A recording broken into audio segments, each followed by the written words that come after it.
This happened a couple of days ago. My family and I went to an old asylum while on vacation.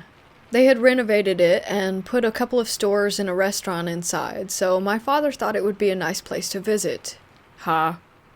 When we first drove into the driveway, I was overcome with dizziness, and I couldn't even finish the message that I had been typing while we were pulling in. As I got out of the car, the dizziness subsided for the most part, and we all went inside. It still looked like an asylum. The doors were big metal cage doors. The floor was old and cracked.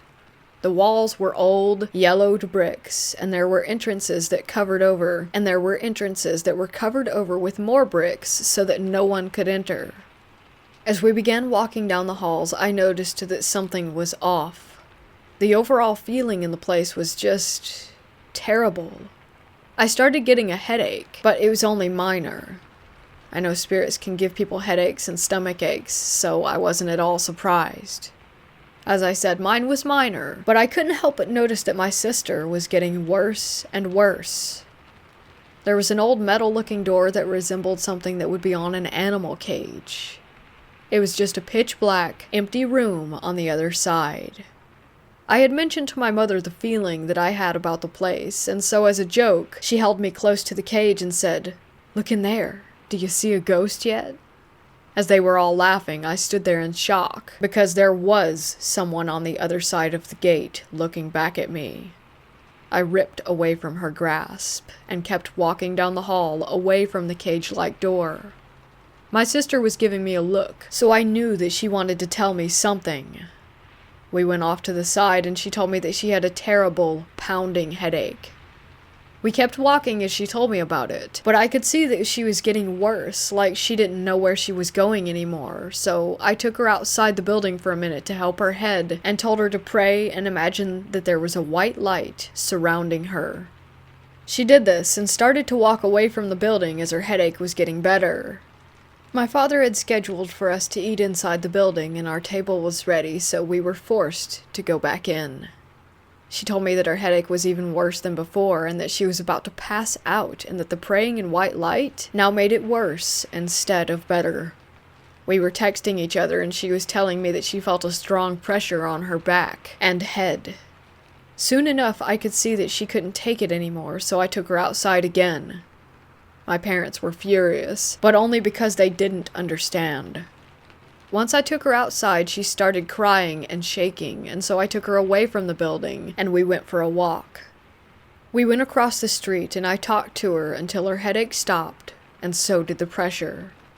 Our parents texted us telling us that the food was there, so once again we were forced to enter the building. I held her hands and prayed with her before we entered again. We ate as fast as possible, and got out of there even before our parents did. We drove off, but she still felt uneasy, and so did I. We got out of the car at our next destination, but it was almost as if we were still in the asylum. My sister started crying and shaking again, and she asked me if it could make it kill herself. I asked her why, and she told me that it was giving her suicidal thoughts, and that it was making her depressed and draining her energy. I took her and my mom and dad, and we all prayed together over her. As I placed my hand on her head while praying, it was weird. I could feel it there still.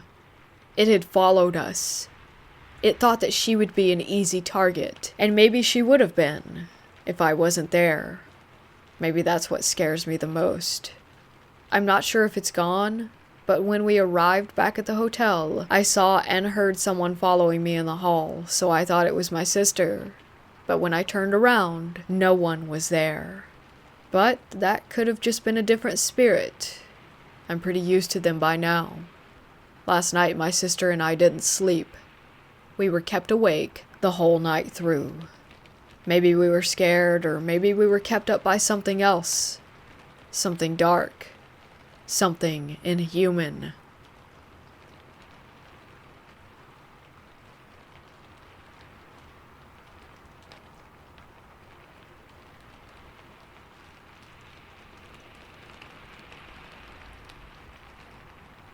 I'll let you decide whether or not she was really a vampire. Either way, I promise that this is a true story. It happened around December 2017. I had just finished high school, and one of my friends was hosting a house party. It was out in the country, large property, lovely view. It was a great place to celebrate the end of exams. I recognized a lot of people there and knew them quite well. However, there were two guests I didn't recognize, a boy and a girl. He was a stoic character with a solid build, not quite muscle, not quite fat, not quite someone that you would want to annoy. She was a thin figure with long amber hair and fair skin. He would scan the crowds while she shyly cradled a bottle. No one else was paying any attention to them, and I could tell they felt uncomfortable. They seemed nice enough, so I grabbed a friend and walked over to them, hoping that I could put them at ease. My friend left pretty quickly, but the girl seemed relieved that I was paying attention to them. She told me her name was Verity. Bit of an unusual name, but I thought it was pretty. Her boyfriend seemed a bit more comfortable too, but he didn't say much. I don't recall his name. Verity and I chatted for a while, but I was quickly running out of small talk. I asked her about the alcohol she was drinking and what kind she prefers, that sort of thing. She replied casually, it's okay, but my favorite substance is blood. I think that's a good cue to run away, but my curiosity got the better of me. I asked her why she enjoyed the taste of blood. I've cut my lip before, and I remember the taste being quite sour. She told me that the flavor is dependent on a person's health. The healthier they are, the sweeter their blood. It suddenly made sense as to why her boyfriend was built like an athlete. She taught me a few weird things about hematology, and was very knowledgeable about medieval execution methods. She explained them with a strange fondness. It was almost nostalgia. I only knew the Viking blood eagle, but that was enough to get her excited. We ended up talking all night. I listened to her gore-filled lectures, and they both listened to me as well. Even though my interests in stories were much less interesting in comparison, they didn't seem to mind. They smiled and encouraged me. In between subjects, Verity would draw some blood from her boyfriend, either with her nails or her fangs. He seemed okay with it. I talked to her boyfriend for a short while, too. We got along just fine, but we had very little in common, so it was a bit tricky to hold a conversation. He was into sports and cars, so he was probably human. After a while, I tried to encourage them to meet my friends. Verity, however, didn't like that. She was very possessive and insisted that I stay with them all night. I wasn't in the mood to argue with a bloodthirsty historian, and she was being very friendly with me, so I agreed. She didn't bite me once, and I'm grateful her boyfriend was there to feed her. Maybe she was a vampire, or maybe she just had some really weird habits. Either way, I hope you enjoyed my story.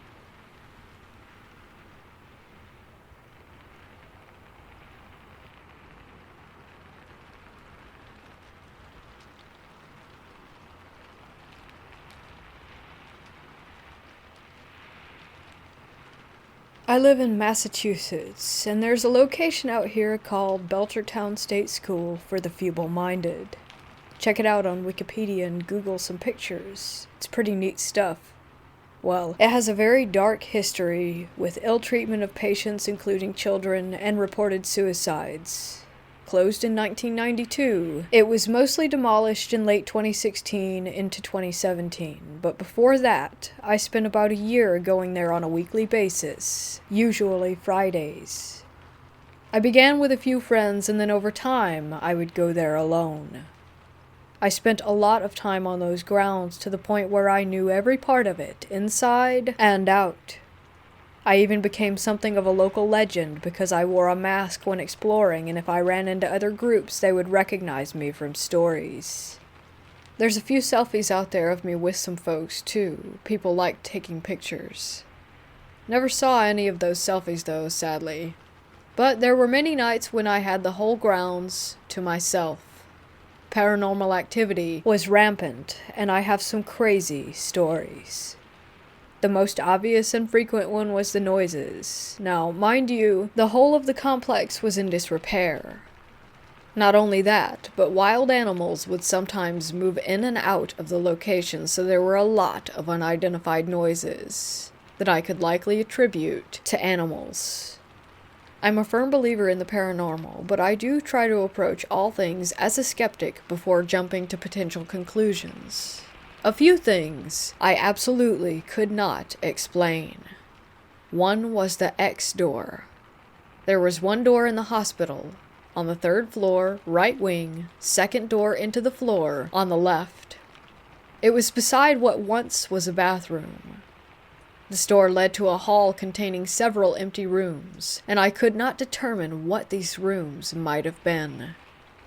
They didn't look like cells, more like office or storage spaces. I'm a pretty stocky 6-foot dude, and I had to lean into this door. I call it the X door because it was the only door in the whole facility marked with a spray-painted orange X on it. Imaginative name, I know. This door was a highlight for my personal trips as well as when I went with groups. 'Cause we would close the door, walk away, and later come back to find it open. It's possible that some animal managed to open it, as unlikely as that is. What was more unlikely were the times we left it open, and when we came back about 10 minutes later, it was closed. I tried when alone to sit and watch the door, but nothing happened.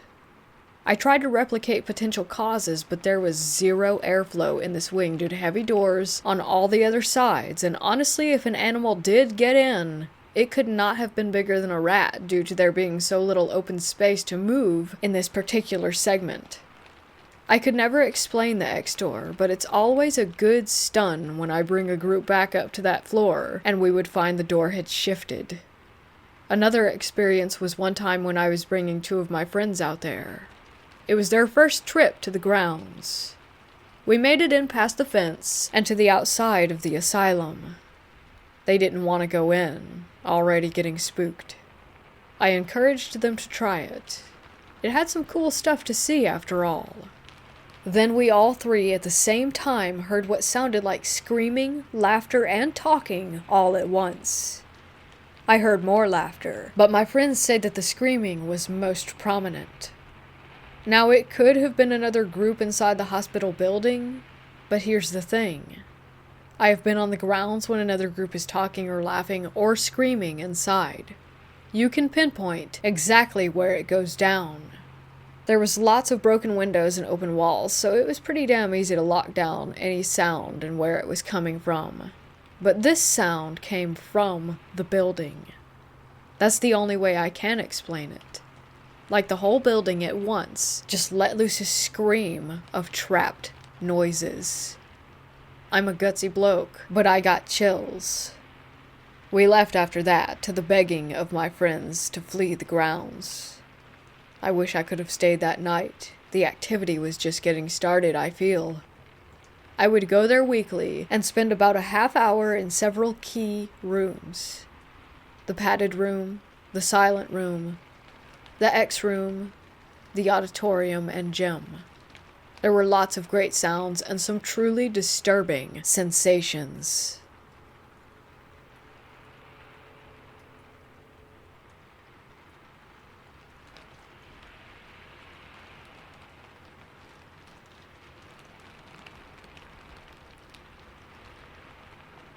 This is a true story that happened to me. Back in 2008, my girlfriend and I decided to go to an abandoned mental asylum off of Highway 82 in Alabama called Old Bryce. It shut down a few years back due to malpractice, and some of the ghost legends, like the number 2 ghost, involve murder by staff at the facility. Essentially, this was a dumping ground for people that society didn't know what to do with. Thousands of people were sent there and died there. The facility consisted of 4 buildings. Bryce, the residence hall, SD Allen, the medical facility, the crematorium, and the guard shack. I have seen 2 ghosts in the residence hall, the bigger of the 2 that I can share with you now. My second visit to old Bryce was strange. It was my first time inside the building, and I came prepared. It was me, my girlfriend, and our friend Chris. I had a flashlight and a DVD camcorder. Through the main entrance is a staircase on the right which zigzags up to the 2nd floor, complete with anti-suicide fence at the top. Make a left, another left, and then a quick right, and you are in the hall that led to the children's corridor. I had the flashlight in my left hand and my camera in my right, scanning, trying to catch something. On the left, at the entrance to that room, there was a bathroom with only a tub in it. I thought I saw something in the bathroom and shined the light that way, but nothing. I moved the camera and light, thought I saw it again and shined it back. Still nothing. Our night continued and finished without incident. The next day, I reviewed the footage. In that bathroom, I shined toward something I thought I saw, and I was right. When the light pans to the right, a bluish-white illuminated little girl's face peers out from behind the door to follow the beam. As the light shines back in her direction over the course of 2 frames, she is half behind the door, and then in the next frame, she is gone. My heart felt like an ice cube ran through it, because I was in such shock. I proceeded to show everyone that I knew. The girl's appearance was that of younger than 10, hair parted in the middle, unusually large forehead, and had some apparent deformation or disorder. I made the mistake of leaving the camera at a friend's house overnight, who is apparently not my friend, and he stole it. This is where it gets weirder. 2.5 years later, I was living in a different city. One of the legends of old Bryce is that the windows grow back, and if you do any damage to them, that spirits will follow you home. I broke a window. I was laying in bed one night, around 3 or 4 a.m. I was on the verge of sleep, aware of where I was, and very comfortable. Out of nowhere, this immobilizing, tingling sensation started at the tips of my toes. I was laying on my stomach with my arms under the pillow, completely helpless as this sensation crept its way slowly up my legs, midsection, and eventually my entire body over the course of about 20 seconds. Once it covered me, I heard the whisper of a little girl directly in my ear say, "I'm in your room." I cringed, and for some reason I told her that I loved her. The feeling stopped and left me on the verge of tears. It may or may not have been that little girl from the asylum, but according to the legend, it makes sense.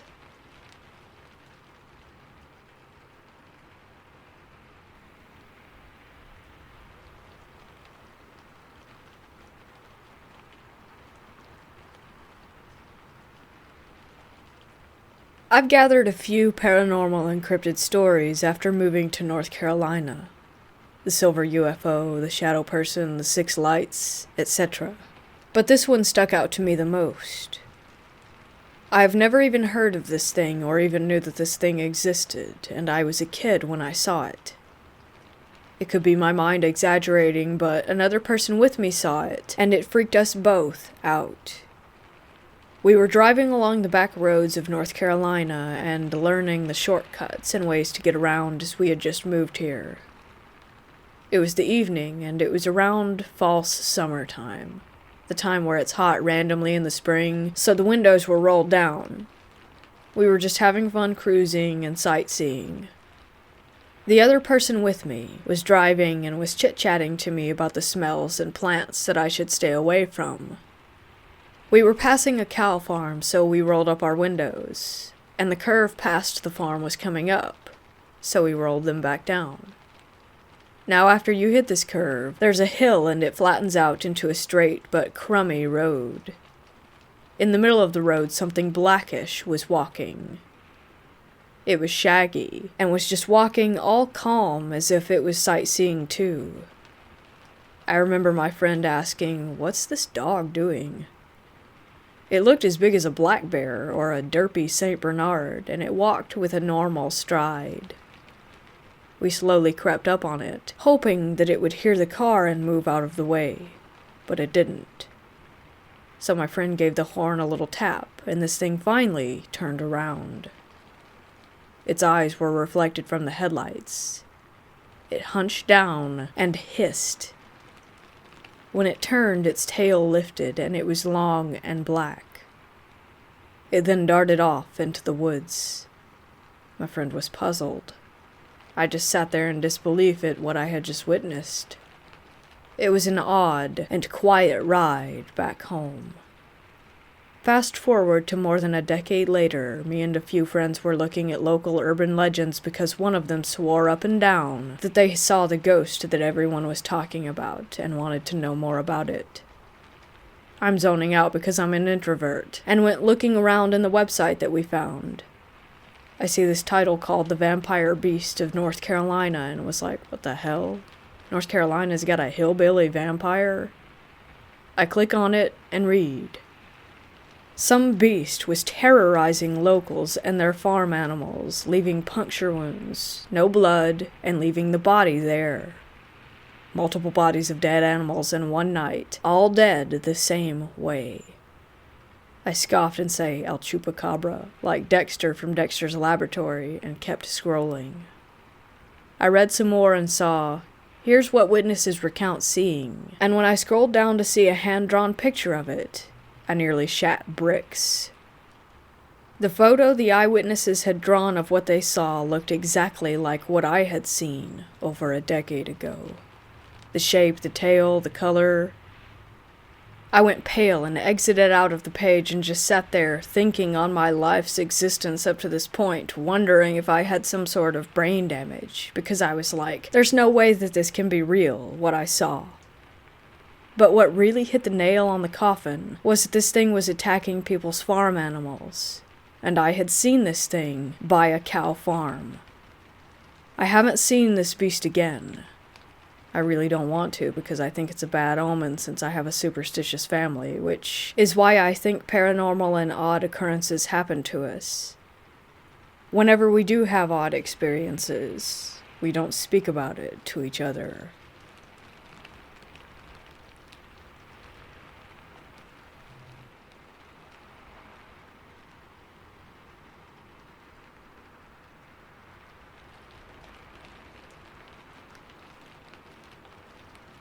When I was a child, my family often spent the weekends or the holidays at my grandmother's house. As a typical traditional Malay house, the house was made out of wood and was quite huge. Not a surprise, since my father does have a lot of siblings, 9 of them. It wasn't just my immediate family. Most weekends or holidays, even my uncles and aunt would be there too, along with their family. Sometimes there would be around 50 to 70 of us inside that house. It was truly one of my fondest memories, where the entire huge family would sit together to have dinner or celebrate birthdays or whatever. One day, my grandmother fell sick. The doctor simply told us that her health was deteriorating since she was quite old at the time, but that she required no hospitalization. My dad and his siblings all made up their mind that my grandmother should stay with them. Every month, she would stay with a different one of her children at their house. I remember she stayed the most at my house, since it was the biggest at that time. I was happy, since she was a great storyteller and a great cook. In the meantime, my father and uncles hired a nearby neighbor to take care of and clean my grandmother's house every once in a while. Unfortunately, her health continued to decline. She told my father that she wanted to stay in her old home. At first, we didn't like the idea with her being alone in that house, especially with her declining health. After much discussion, my eldest uncle decided to build a house directly in front of my grandmother's house for him to stay in. In the meantime, they would rent a nearby house so that he or my cousins could visit her every day. My father and his siblings also agreed to hire a nanny for my grandmother so that she would never be alone. Fortunately, despite no one having been staying in the house for about 2 years, it was relatively clean. It had been almost a week since my grandmother returned to her own home. The weekend was coming, and my father decided to bring back the tradition of staying at my grandmother's. That Friday night, around 2 of us were there, and that night strange things began to happen. The first to notice that something was off were my cousins. They were all the daughters of Dad's youngest sibling. They were always cheerful, but at that time I remember their faces almost always looking terrified. I chalked it up to them just being kids, which was ironic since I was only around 10 myself at that time. Then, as I walked past their bedroom, I heard through the thin wall that the girls complained to their parents that they had noticed a few shadowy figures, which had been all over the house. My uncle tried to convince them that it was just their imagination. I decided not to care much. I was too tired and sleepy. That night, while I was sleeping, I remember waking up and staring above and seeing something terrifying. Just so you know, a traditional Malay house rarely has a ceiling. The house beam was exposed, and you can see the inside layer of the roof. During my sudden awakening, I saw something like a shadow sitting on the house beam. I had to rub my eyes to see, and after a while I began to make out what it was. It was some sort of creature or something. Am I still dreaming? I thought to myself. I was utterly terrified. I could see the creature, but it was like my brain failed to see exactly how it looked. Sometimes it would look like a lion, then a crocodile, then a huge bird or some other kind of animal. And then it looked at me. All I could remember was its huge red eyes and a wide grin filled with fangs. I tried to scream, but my voice stuck in my throat, and my body felt stiff, as if I were paralyzed. All I could do was slowly pull up the blanket and hide my body underneath it, and force myself to go back to sleep, hoping that it was a nightmare. The next day, as I sat alone at the stairs, trying to get rid of the memories of what happened, from the corner of my eyes I could sense that someone or something had been peeking out from the toilet area looking at the living room. It appeared to be a child, or was the size of a child, with pale, gray skin. Another time I was sitting in a chair in the living room. At first I thought it was just my imagination, but it happened throughout the day and the night. That same child. Then I heard my aunts talking with each other. It turns out that I wasn't the only one who had noticed it. The entire family had seen it too. Or rather, we could only see it through the corner of our eyes. When we all turned to look at it directly, it disappeared. Some decided to check it out themselves, and yet nothing would ever be there. My uncle quietly told us that when a house was abandoned, there will always be something that will live there. That house had been abandoned for 2 years before, so obviously something had moved in, and we were all simply intruders. He told us that if we didn't bother them, they wouldn't bother us. That night we all prayed together, as well as recited some holy prayers. Yet I could still see the little stalker, and I could begin to notice a few shadows around the house that did not belong to the furniture or to the other people living there. Worse for me was at night. I woke up again, and this time the thing was already grinning at me with what I assumed a hand or finger poking at my cheek. It didn't feel solid at all. It felt more like a cloud of smoke. Again, I tried to scream, but my body felt stiff. Like before, I could only slowly pull my blanket to cover my head and force myself back to sleep. I never dare to sleep at that house ever again. Anytime we ever went back to my grandmother's house, during either weekends or holidays, I simply stayed at my uncle's house that was right in front of it. Yet every time I entered there, I could still sense the small figure poking its head out from the bathroom wall and the shadows that would be moving around. My grandmother passed away around 8 years ago, and since then we never have had reason to stay at that house. Now, the house was downsized while I was at university, yet it still has the original layout of the lower area. They only actually got rid of the upper area. I asked my father why not simply demolish the entire building. He then told me that even getting rid of the upper area was difficult. Workers were pushed by nothing, and electronics and engines would always malfunction. In the end, they decided not to touch the bottom area and just continue to use it as storage.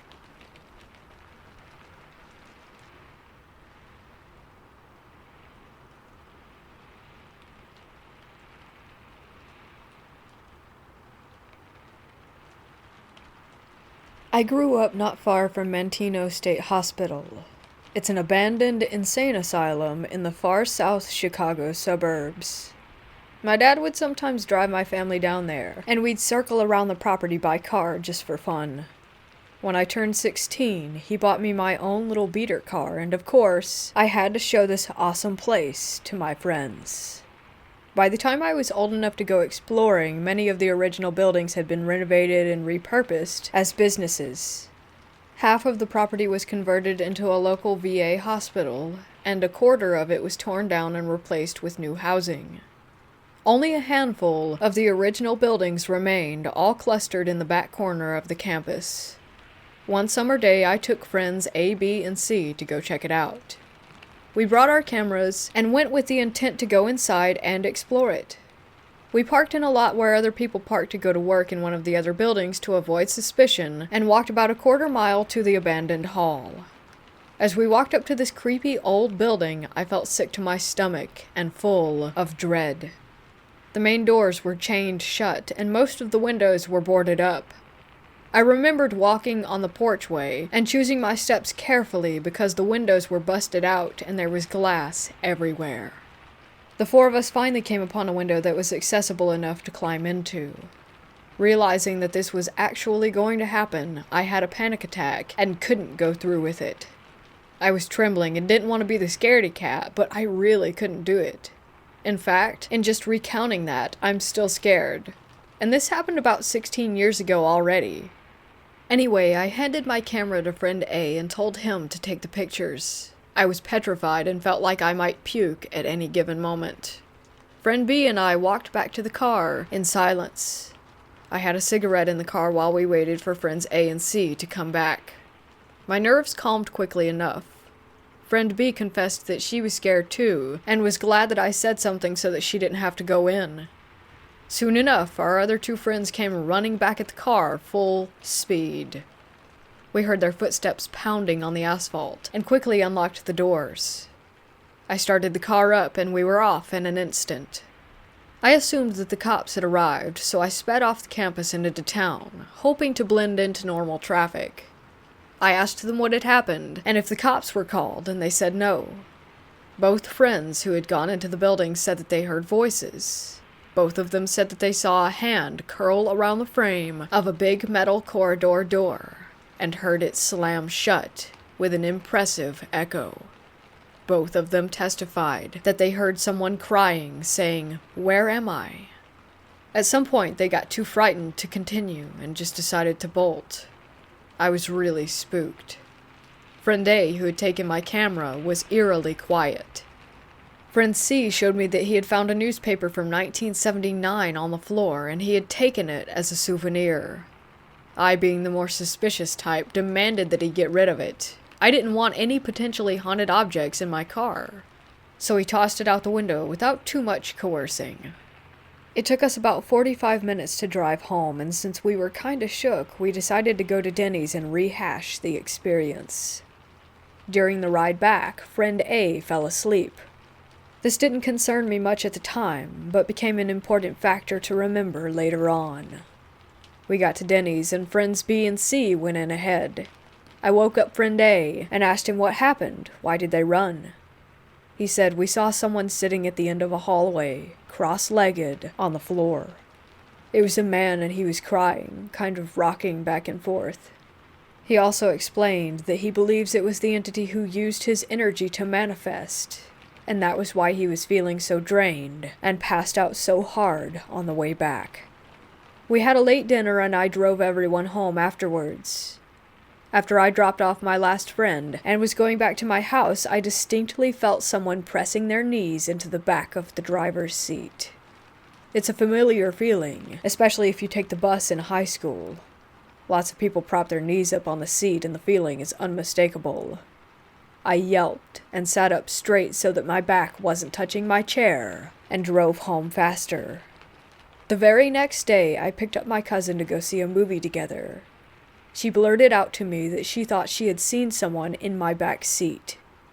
I was immediately horrified, as I hadn't confided in her the events from the night before. I asked her which seat, and she said, of course, behind the driver's seat.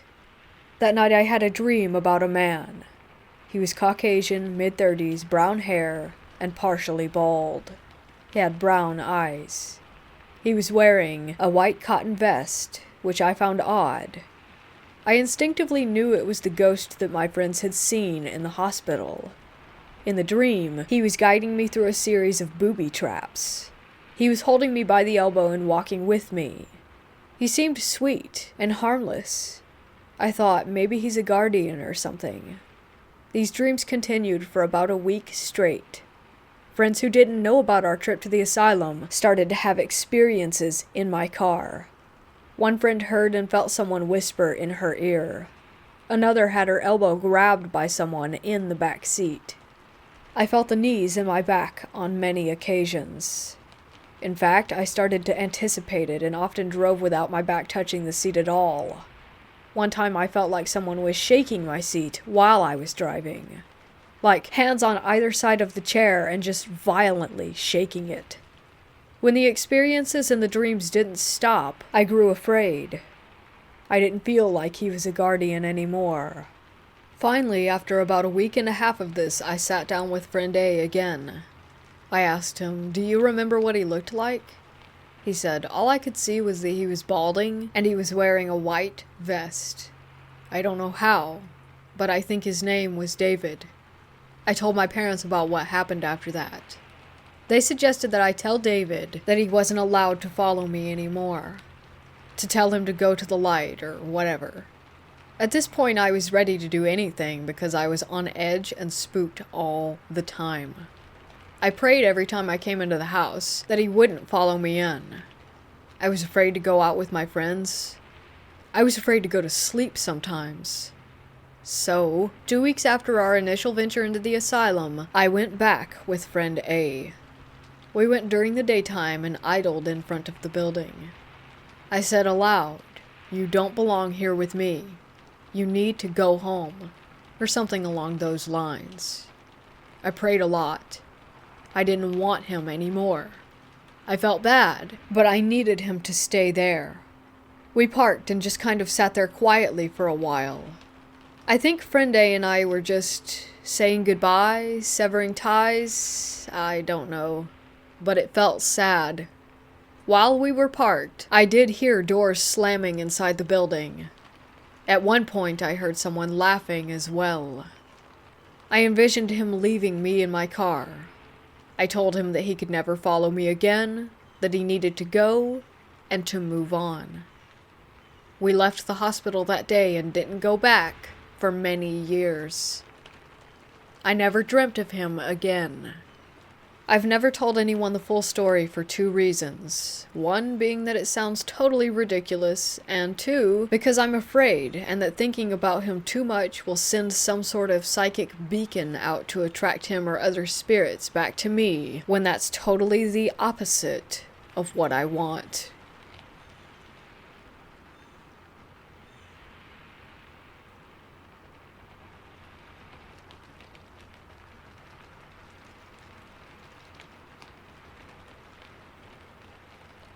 Rock Island is a state park located on Lake Michigan at the tip of Door County, Wisconsin. It's a difficult place to get to. You have to take a car ferry from Ellison Bay to Washington Island, drive across to Jackson Harbor, then take a pedestrian-only ferry from there to Rock Island. No vehicles or bikes are allowed there. Though the island is relatively small, about 975 acres, it has a rather interesting history. In the early 1600s, it was inhabited by a tribe of Native Americans, as well as a small fishing village of European settlers. The two groups didn't trust each other and did have a few bad encounters that nearly led to violence, but for the most part, they coexisted peacefully. By the 1640s, the Native Americans had migrated to other parts of Wisconsin. Shortly after their departure, some settlers reported seeing a new group of people on the island. They appeared to be more white settlers. However, they wore strange clothes and kept to themselves.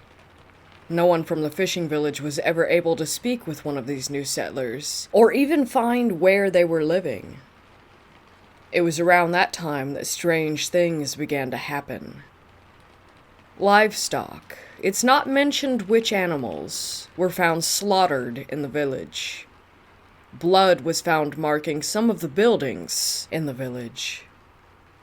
On a different night, a building used for meat preservation burned to the ground. The villagers felt that these actions must have been taken by these new people. They intended to find them. After a thorough search of the entire island, though, including the wooded inland area, not a single person was found. The strange occurrences seemed to stop soon after the search, and none of the settlers were ever seen again. In 1836, a lighthouse was built on the northern part of the island. After construction was finished, it was inspected, and the report read, "The material of which the lighthouse and dwelling are made are of the best quality, and the work was done in a substantive and workmanlike manner." David E. Corbin was appointed the first keeper of the light on December 19, 1837. Only 3 years later, in 1840, despite the apparent quality of the construction of the lighthouse, Corbin began complaining of plaster falling from the building and that some sort of liquid would ooze through cracks, leaving the house constantly damp. Corbin was totally alone most of the time in the lighthouse. Some said that when visiting him he would stare at a certain wall, and sometimes spoke vaguely of the other visitors. In 1845, after 8 years of relative solitude at the lighthouse, an inspector visited the lighthouse keeper and determined that while Corbin was fulfilling his duties, he was behaving strangely. The official report says that the inspector ordered Corbin to take a 25-day leave of absence to find a new wife to live with him at the lighthouse. However, some think that the inspector was startled by Corbin's mental state after the years of isolation and thought it would be best that he spend some time away from the island. In 1852, Corbin reportedly fell ill and died that December in the lighthouse. He was buried in a small cemetery just south of the structure. The next lighthouse keeper also reported the surprisingly quick deterioration of the lighthouse. Some friends, having visited the new keeper at his dwelling, said that he would talk of seeing things in the house at night, but would not elaborate on what it was that he had seen. In 1858, after only 22 years of service, the original lighthouse was torn down, and a new one was built. From that point on, the lighthouse keepers were required to have an assistant keeper or family member stay with them. No odd events were further reported in the lighthouse logbook outside of strong storms and occasional shipwrecks, with the exception of January 20th, 1876. The keeper at the time, named Betts, reported that he saw 2 men attempting to row to the mainland from Washington Island. He wrote that a terrible storm came up shortly after their departure, and that they had never made it to their destination. Over 3 months later, on May 3rd, 1876, Betts wrote, "The 2 men who were lost last January have been seen several times. Once from Caney Lighthouse and once from Jacksonport. The men were apparently frozen stiff and sitting upright in the boat among a mass of ice. At last account, they were still adrift. There is not much hope that they will be found and buried." By 1900, most of the island's inhabitants left for better fishing areas. In 1910, a successful business owner and investor named Chester Thorderson purchased all of the island, with the exception of the land occupied by the lighthouse. He used the island as a private summer retreat from his business in Chicago. Thorderson is responsible for the unique and mystifying buildings and structures that remain on the island today. On the south end of the island, he built a giant stone hall containing a boathouse on the lower level. A stone water tower was constructed on the east side of the island, and an imposing wooden gate was erected to the west. The Great Hall was used as a library to store Thorderson's immense book collection. He owned over 11,000 books, and it's rumored that his collection included some very rare volumes on the occult. Thorderson died of heart failure on January 6, 1945, and some have speculated that he actually saw something which scared him to death. The history I've provided here has been to give context for the experiences that I myself have had, directly or indirectly, on Rock Island. In August of 2021, I took my first and last trip there. After taking the 2 ferry rides, I arrived at around 2 p.m. I had booked the remote campsite E, which is a backpacking site that's a little over a mile from the dock. I took my time enjoying the scenery on the hike to the camp's location, taking a couple of breaks also due to the weight of my pack. I was definitely packed more than necessary for camping. I got to the site and set up my tent, got everything situated. I then began gathering sticks and driftwood from the beach to start a fire. On my 3rd trip back from the beach, before I got back to my site, I heard a single, high-pitched, squealing sound coming from the forest. It wasn't close, but it was so unusual that I stopped in my tracks, waiting and listening to see if it would happen again. It didn't, so I continued my trek back. When I returned, I started working on getting the fire going. The remote camping sites on Rock Island are pretty well spaced out. Sites C, D, and E are grouped together, but there's probably 100 yards between each one. There's no real trail connecting the 3 sites directly, but enough people have walked along the ridge between them to have made an obvious path. As I was setting up sticks in my fire ring, something caught my eye, and I looked up.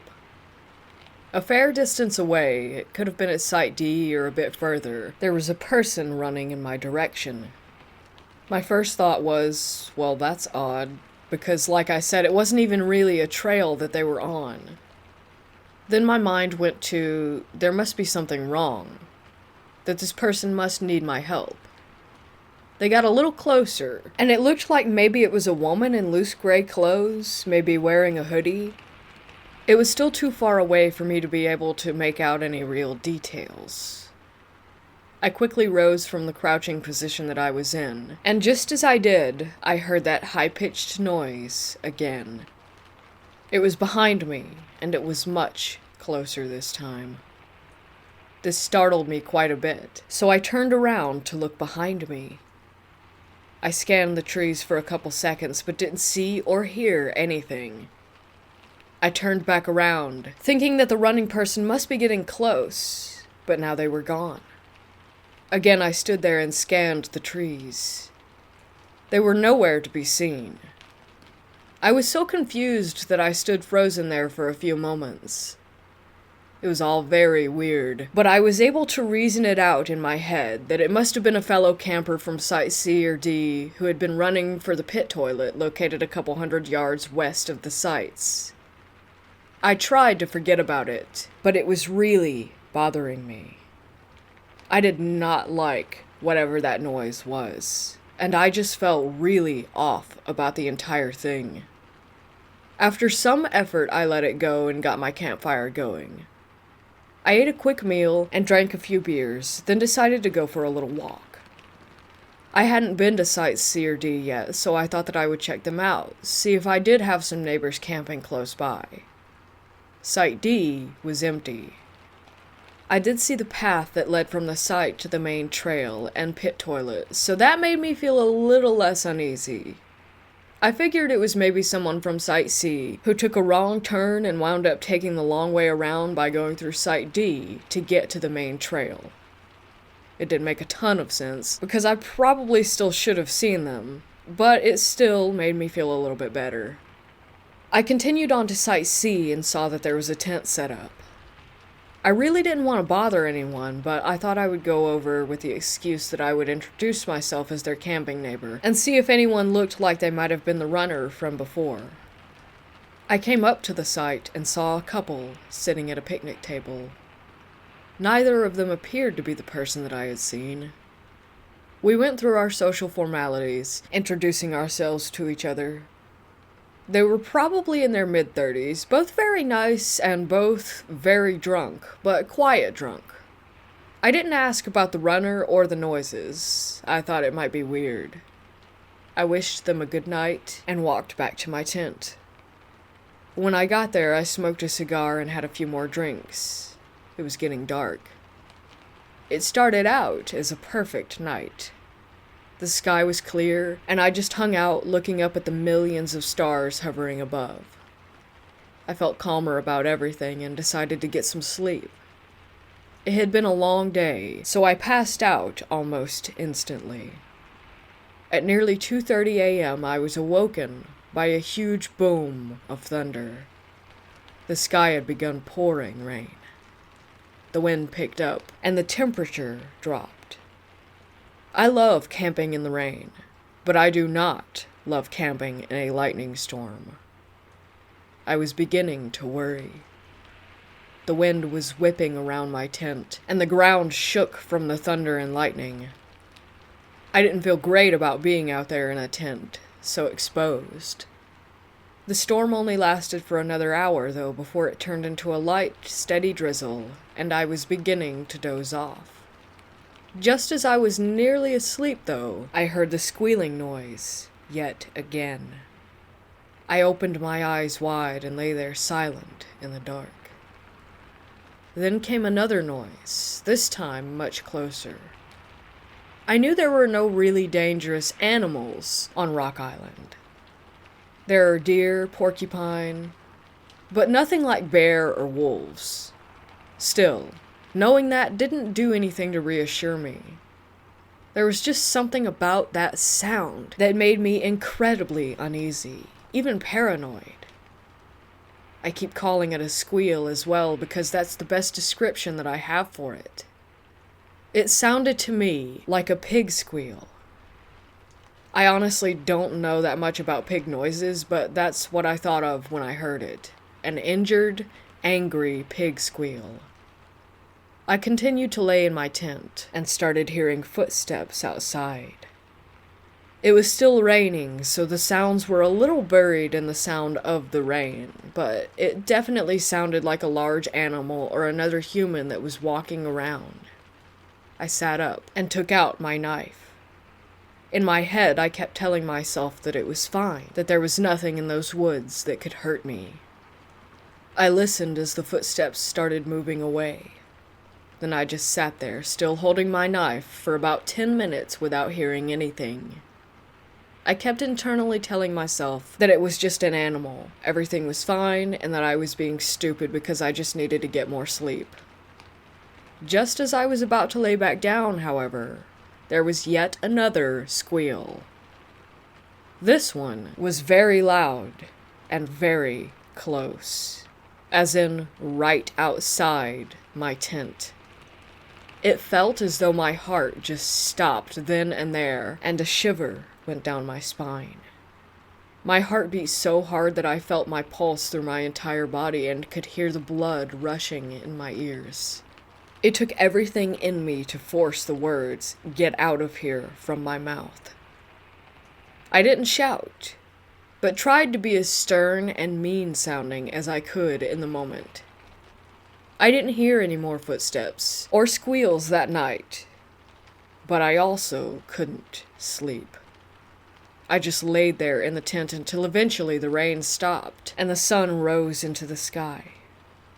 All the time I kept reassuring myself and at the same time telling myself that I had to be being stupid. It had to be just an animal. It was probably 7 a.m. before I decided that I had to get up to relieve myself.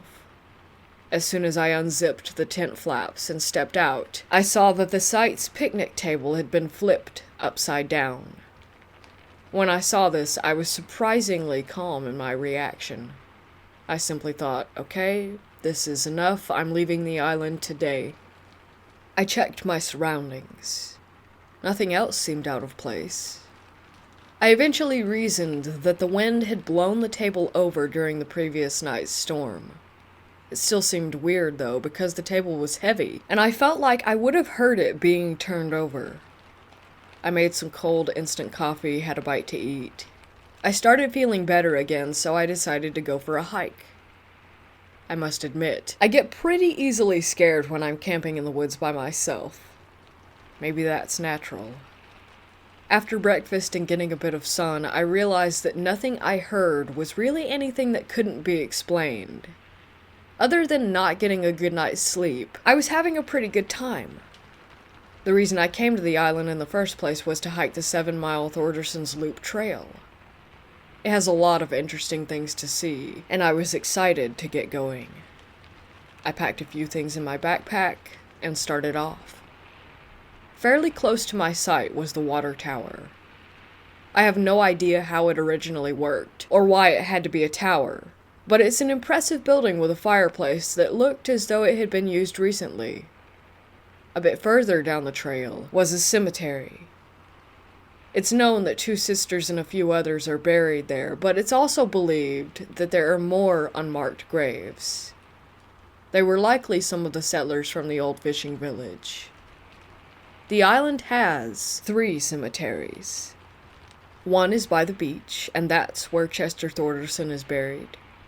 One is on the eastern part of the island, where the 2 sisters are buried.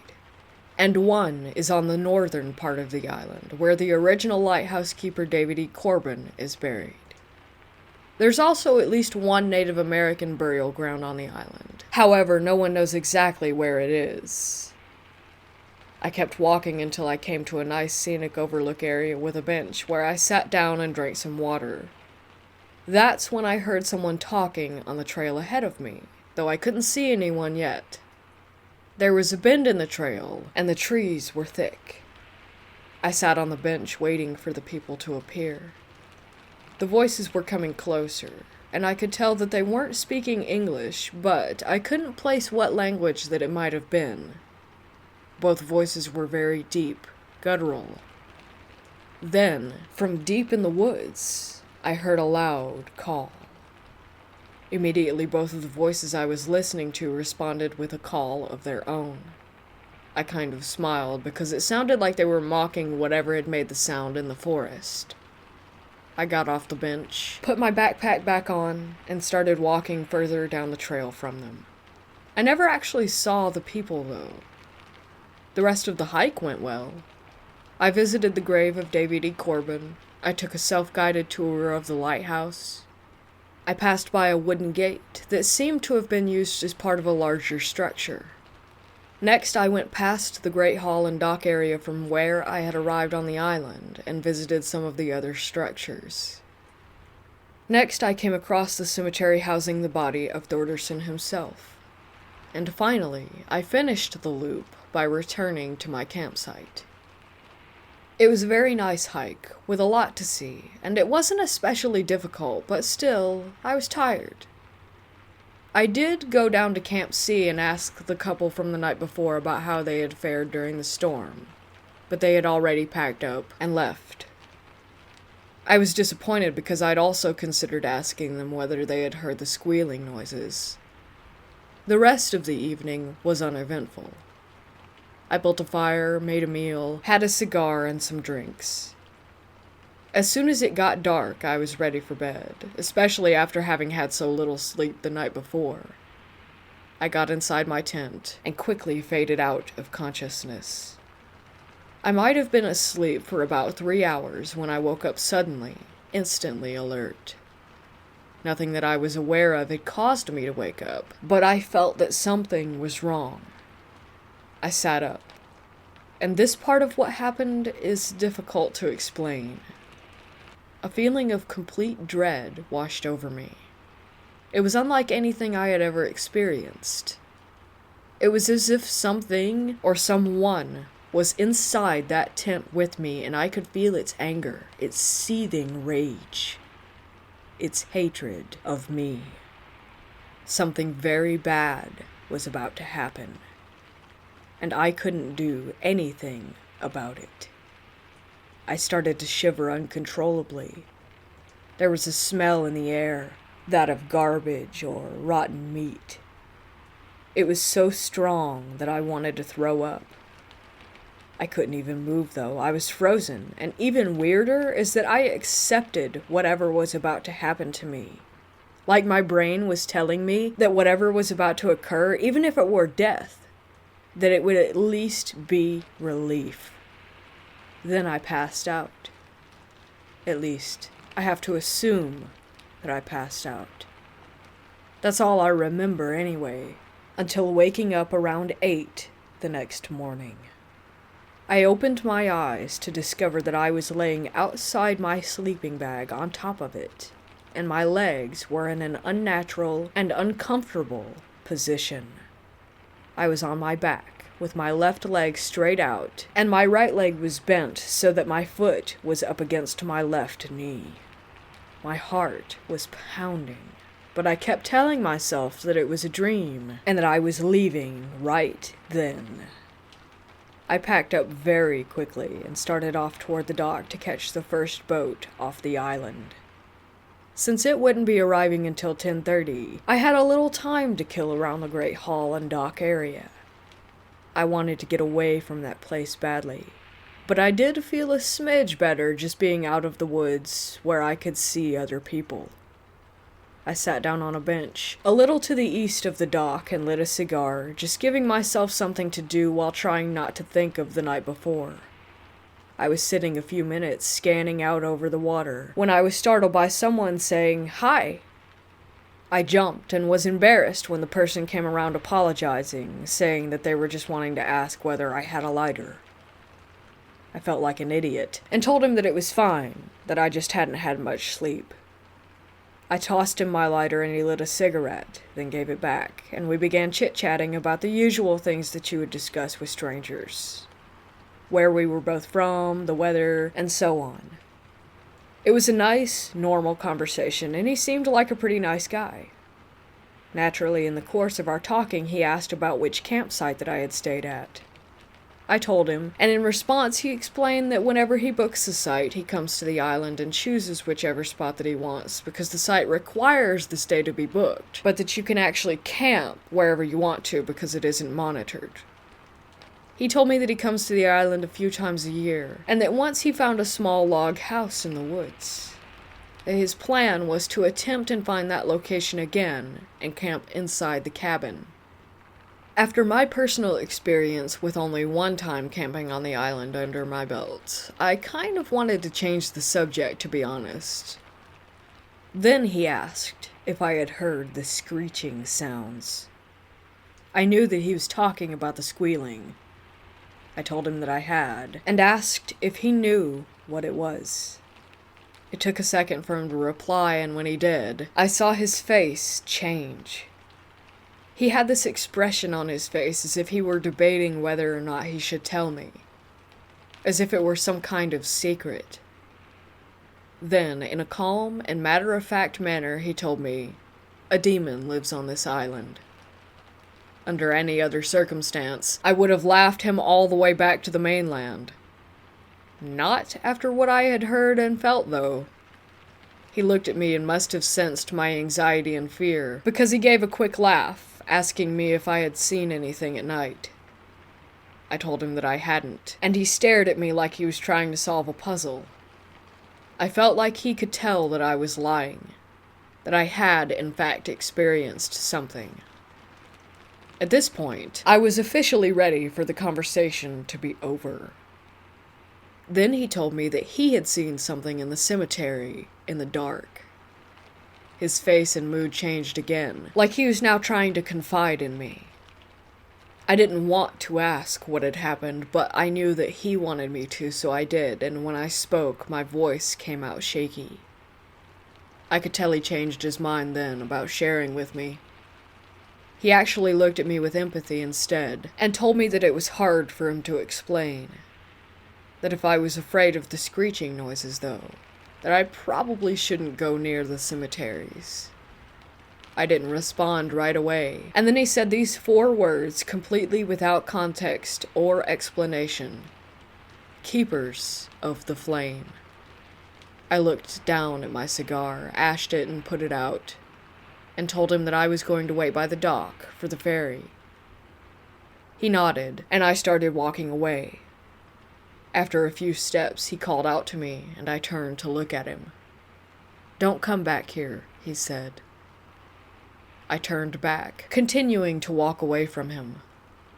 I don't know if his words were a friendly suggestion or a warning, but I took them to heart. I am definitely not going back to Rock Island. When I got home, I looked up Keepers of the Flame as it pertained to Rock Island. I found 3 things the mysterious stranger could have been referring to. The name of the Native American tribe who once lived on the island could be translated to Keepers of the Flame. The lighthouse keepers on the island were also referred to as Keepers of the Flame. And then, there was a 19th century cult said to visit the island from time to time, who called themselves the Keepers of the Flame. I know hundreds of people visit Rock Island every year and have a great time camping, hiking the trails, and exploring the buildings. I can only say that in my humble opinion, if you've never paid the island a visit, stay away.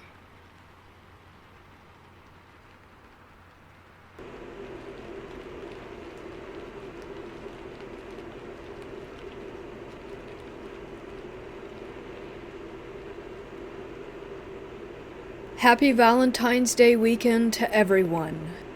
Not a lot of romance happening in the Gribble house, but we did have a lot of action. On Sunday evening this past week, a pair of childhood friends named Katie and Lauren investigated with us. The 2 girls had a mutual friend that had passed away when they were kids, named Lauren. As they investigated, they could hear her name being said through the ghost box. Several times in a row, and all over the warehouse. The girls told our lead investigator, Kelly, that she had been to see a psychic in the past and had been told that her deceased friend Lauren was definitely with her. Another group investigating on Sunday night were using the Ovilus on dictionary mode, and they had both the Ovilus and the spirit box say, "Save her," twice in a row. While Kelly was seated in the slave quarters with several guests who were investigating, they heard from a spirit named Anthony and his wife, as well as a child spirit named Will. Tuesday night was great as well. The ghost box and ghost meters were the star of the show that night. A ton of different names came through, like Adam, Helen, Tom, Meredith, and of course, Paul. Paul was his regular charming self, and called one of the investigators as Fat Ass. One of the women investigating asked, "Why would you say such a thing?" To which she got the response of his laughter through the ghost box. Paul was fairly cooperative that night, actively communicating through the ghost box with several groups of guests. However, when they requested that he do things like touch their hands or move the EMF detectors, his response was simply no. We got some amazing EVPs that night through the ghost boxes. One group investigating asked a spirit if they were nice, to which they got the response, "What do you want?" Another group got a sinister response from their questions. They asked a spirit named Tom, who told them that he was the one who killed Meredith and the lady by the door. The investigation on Friday night went great as well. Orbs were everywhere, as well as EMF and ghost meter action. Don't forget about the Raggedy Ann doll. Several times during the evening, she lit up from head to toe, not just the hands or feet separately. One man investigating told a female spirit that he was communicating with that if anything or anyone decided to follow him home that evening, that he would be very ticked off. The only response that he got to that was laughter through the ghost box, along with the word clown. Another group was using the spirit box, and ended up conversing with a soldier from the Revolutionary War who answered questions about the battle through the ghost meter. The battle was the Siege of Savannah. A few children were heard from Friday night as well. One little box told the investigators that his name was Leo. When they said goodbye to Leo for the night, the right hand of the Raggedy Ann doll lit up. Over near the residual haunting area, they could hear children's giggles through the spirit box. When Kelly was leaving the warehouse for the night, she thought that she could see an older man standing inside the gated area of the Gribble house. Needless to say, she left with chills that evening. Last night, on Valentine's Day, we had 2 separate investigations. During the first, the Raggedy Ann doll had some very interesting action. While seated in the slave quarters, everyone investigating was focused on the doll, just as the doll moved all on its own. A little child named Wendy was heard from the spirit box in the slave quarters as well, and the REM pod lit up with small touches. As the guests were leaving the warehouse from the first hour, a few of them were looking back into the building and swore that they saw 2 women entering the area by the bathroom, but no one was there. During the second investigation, a group of 2 saw a black shadow figure moving along the Gribble house walls, accompanied by a dramatic drop in temperature as well as whispers and strange noises. Yet another great week of investigation at the Gribble House Paranormal Experience.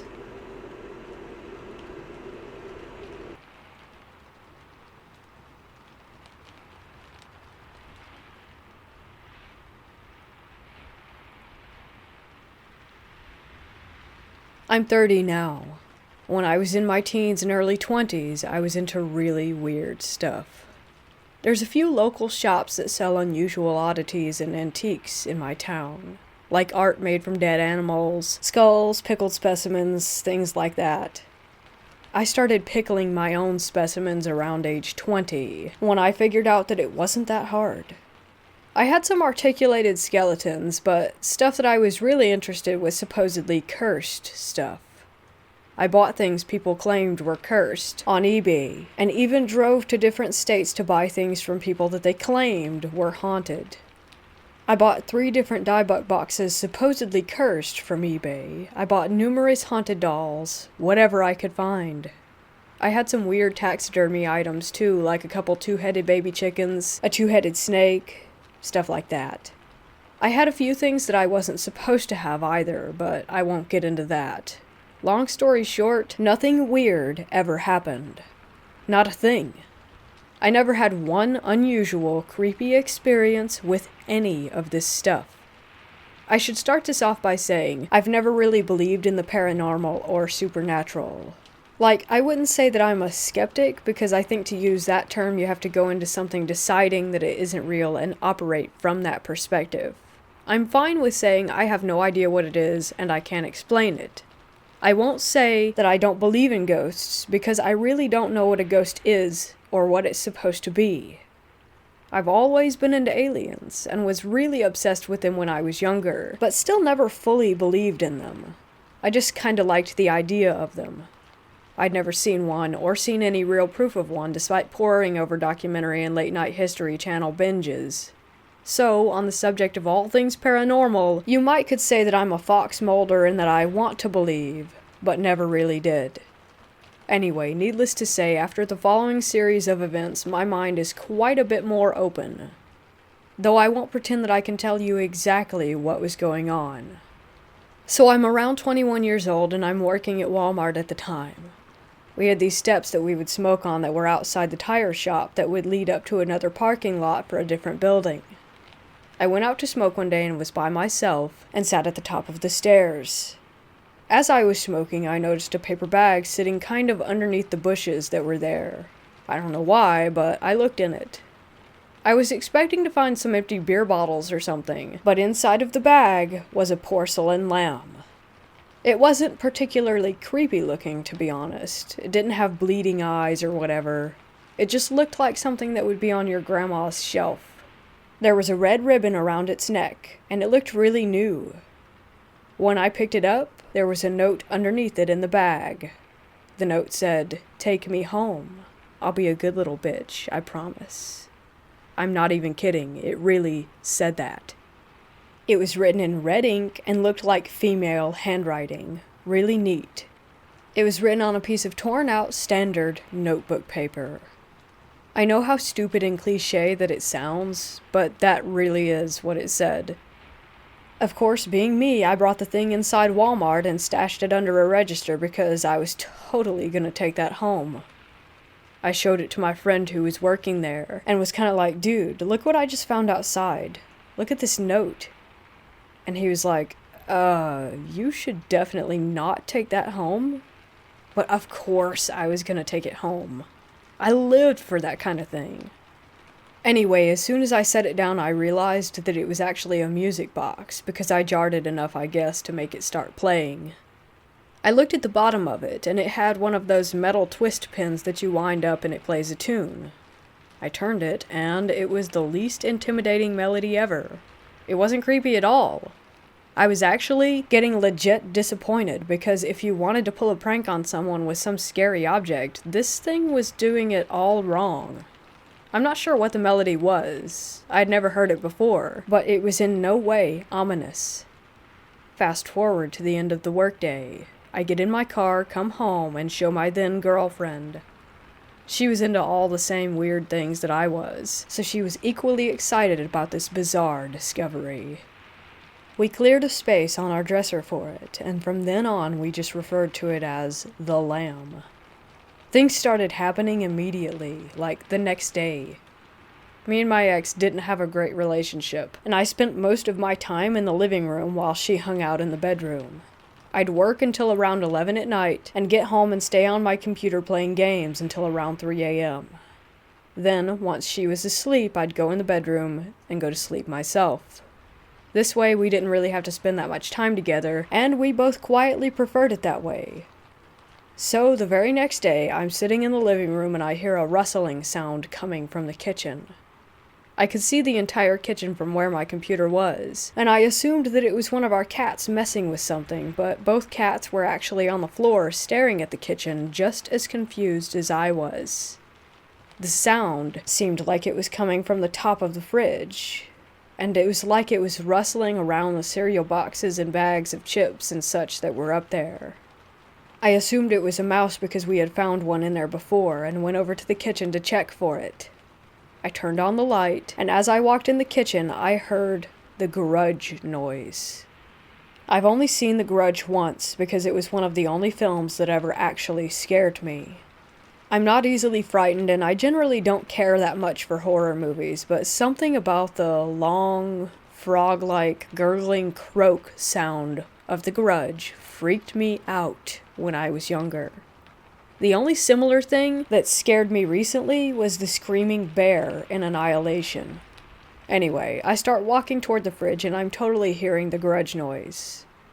Just to reiterate, this is only impactful because this is literally one of the only things that I've ever been scared of, and it was coming directly from the top of the fridge where the rustling sound had been.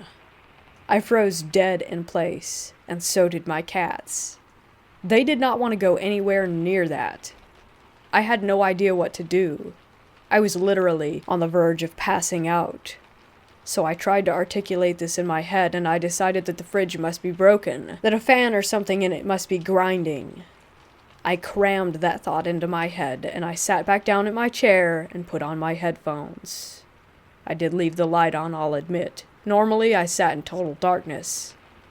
I was really trying to convince myself that the fridge was making that sound, but I was finding it incredibly hard to do so. I was also in panic mode, and I was thinking, what do movies and ghost shows and stuff say? Don't acknowledge that it exists? So I became the dad in every horror film, and I just said, "The fridge is broken," and went back to playing WoW while on the verge of jumping out of my own skin and using my headphones to drown out the noise. I actually sat there for way longer than I normally even played WoW because I was genuinely terrified to either move or take my headphones off. I had this horrible thought in my head that as soon as I removed my headphones, I would hear the noise like right next to my ear and turn and some old woman would eat my face or something. I had no idea how long it went on or when it stopped. I literally sat there until sunrise. I never went to sleep, and I used an Elvis playlist and chatting to my guildmates in WoW to distract me as best as I could. But I literally just sat there frozen in terror the entire night until the sun came up and my girlfriend woke up. She came in the living room around 8 a.m. and was pissed off at me because I never went to bed. She complained that I played games too much, even though we both knew she didn't want me around any more than I wanted to be around her. But our relationship issues aside, she was badgering me about being on the computer all night, and I just said, "I don't want to talk about it." And she let it go.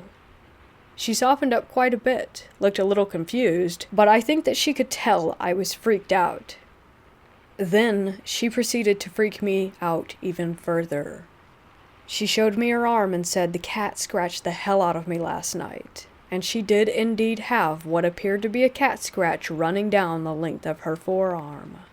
The problem was, she kept the bedroom door closed, and like I said, both of the cats were in the living room with me, and I hadn't moved from that chair. No one let the cat in the bedroom. In fact, when sunrise came, they were still almost in the exact same spot staring at the kitchen that they had been in when I went back to playing WoW. I didn't say anything about it. I just said, "Oh, dang," and I felt like I was going to be sick. Since I hadn't slept, I called into work that day, even though in reality I really just wanted to leave. So I did an unusual thing, and me and my girlfriend went bowling for the day, then to a movie, then dinner. I was clearly acting weird because we never did anything together, and I was obviously trying to avoid the house. I asked if she wanted to go night fishing, and she finally asked me what the hell was going on. I didn't tell her, though. I didn't want to talk about it. She declined my generous offer to fish in the dark, and we ended up going home. We started our nightly ritual. She retired to the bedroom to watch TV, and I stayed in the living room. The grudge noise started within an hour of me sitting down. This time, as soon as it started, I willed my completely stiff in fear body to get up and walk down the hall to the bathroom. I left my computer running and WoW open, and said I felt like watching TV. My girlfriend again remarked that I was acting weird, and I again declined to talk about it. I couldn't hear the grudge noise from the bedroom. I took some Benadryl and went to sleep when she did, which was hours before I normally went to bed.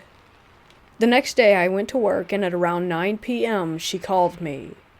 I was the manager of the toys department, and had a bit of leeway in using my phone, since no one really supervised me.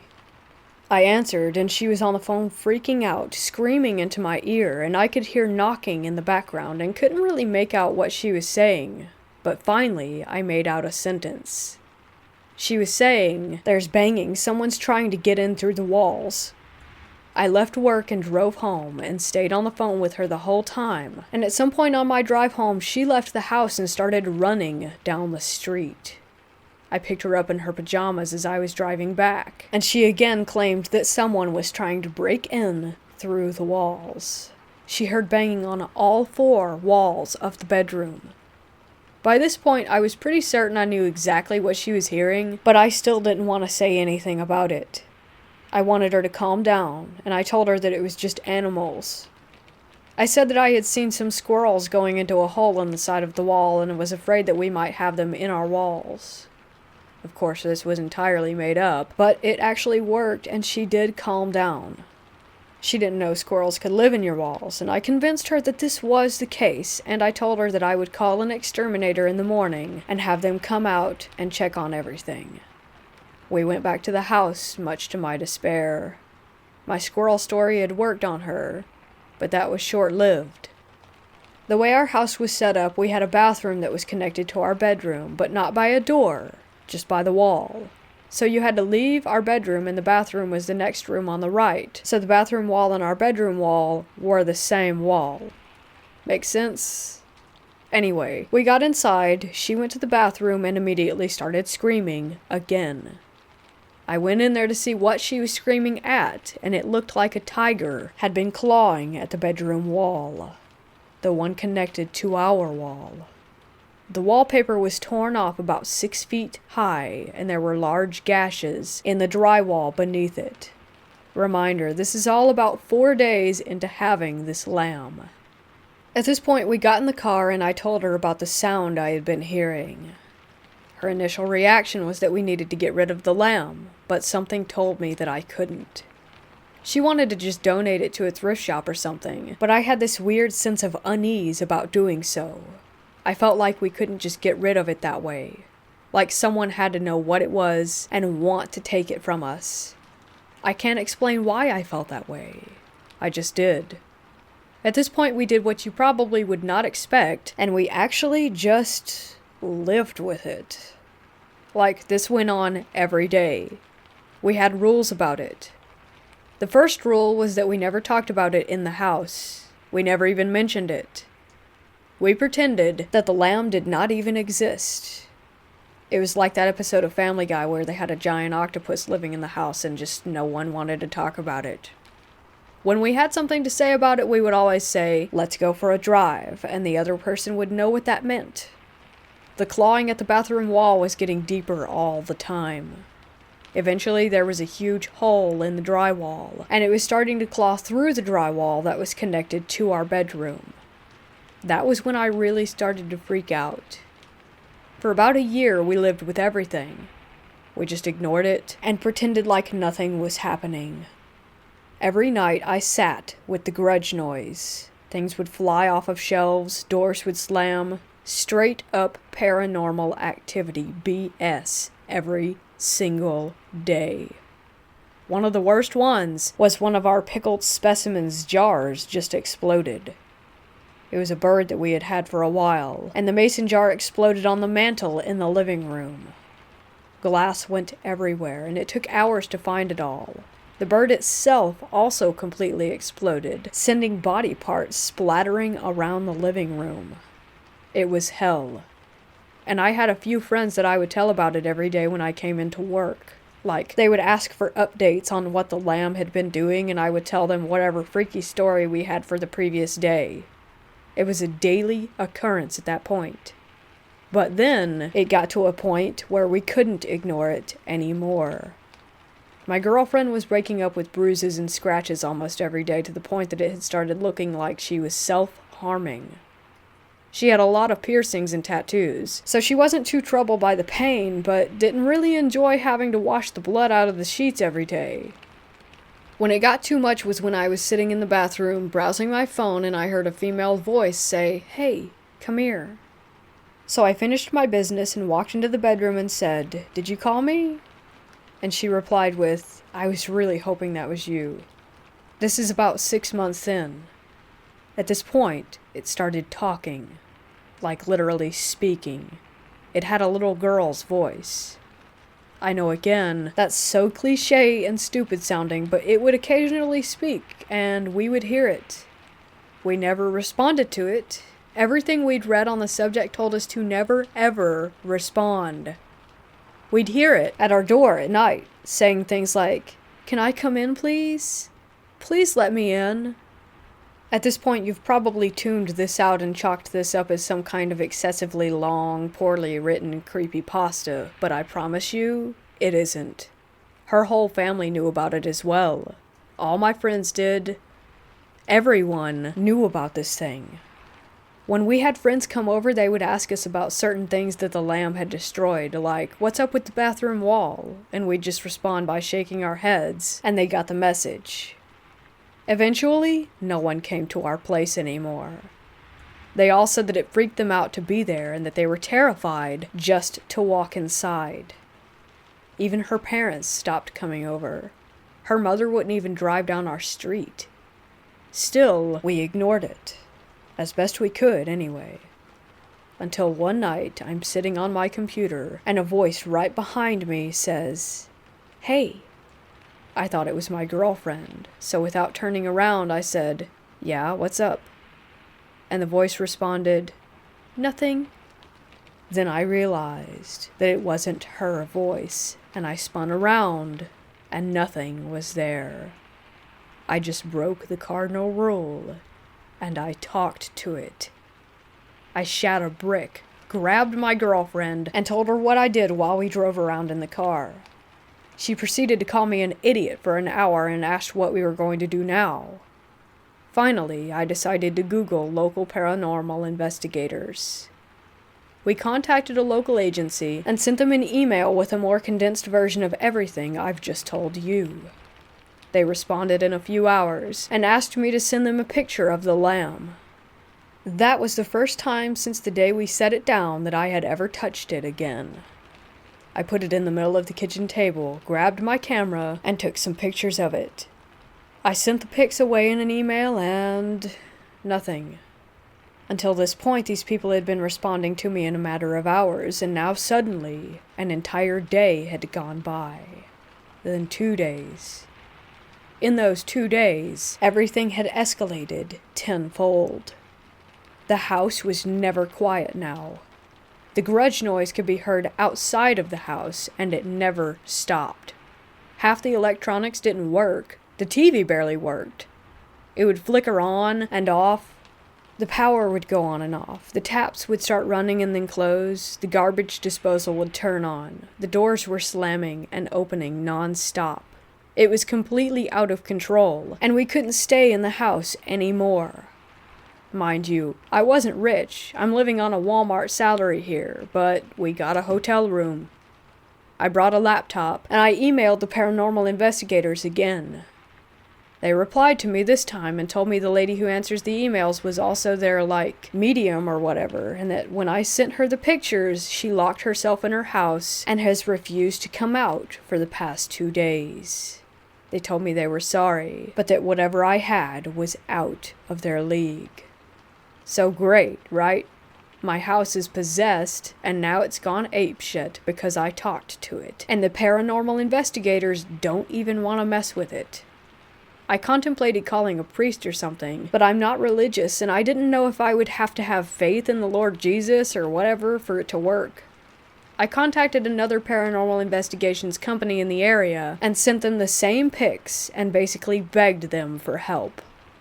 This time they actually responded and were helpful, and they drove down from about 2 hours away just to talk to us. When they showed up at our house, nothing was happening. It was quiet, and everything looked normal. The doors were all closed, no sounds, nothing.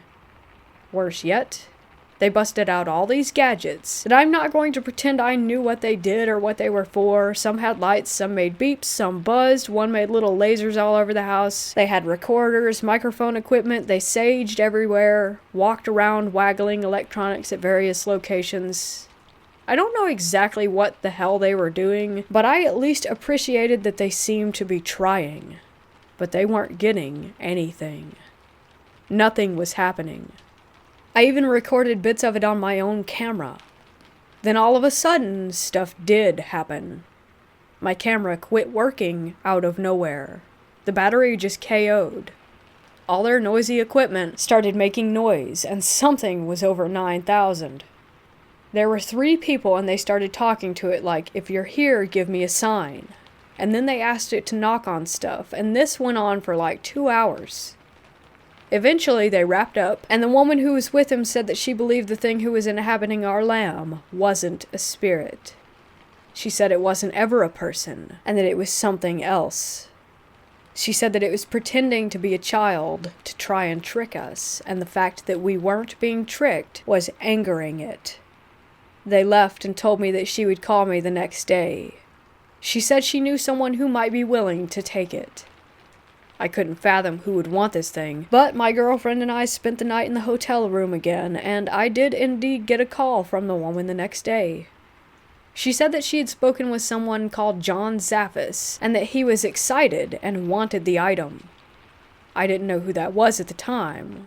She told me he was the haunted collector, but that meant absolutely nothing to me. They said he had a paranormal museum. They came back to the house, got the lamb, and mailed the thing off to him. Later, I realized that the dude had a TV show and is the nephew of Ed and Lorraine Warren. And that's basically it. Once this Zaffis dude had agreed to take it, everything stopped. We never had another weird incident happen again.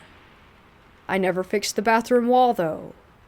We moved out when we split up, and left it like that for the people that we sold the house to. On a side note, I recently, like in the last 6 months, watched the Conjuring movies. In a very short scene, I believe, in The Conjuring 2, there's a shot of the Warrens' daughter sleeping in her bed. On her nightstand is an identical lamb to the one that I had.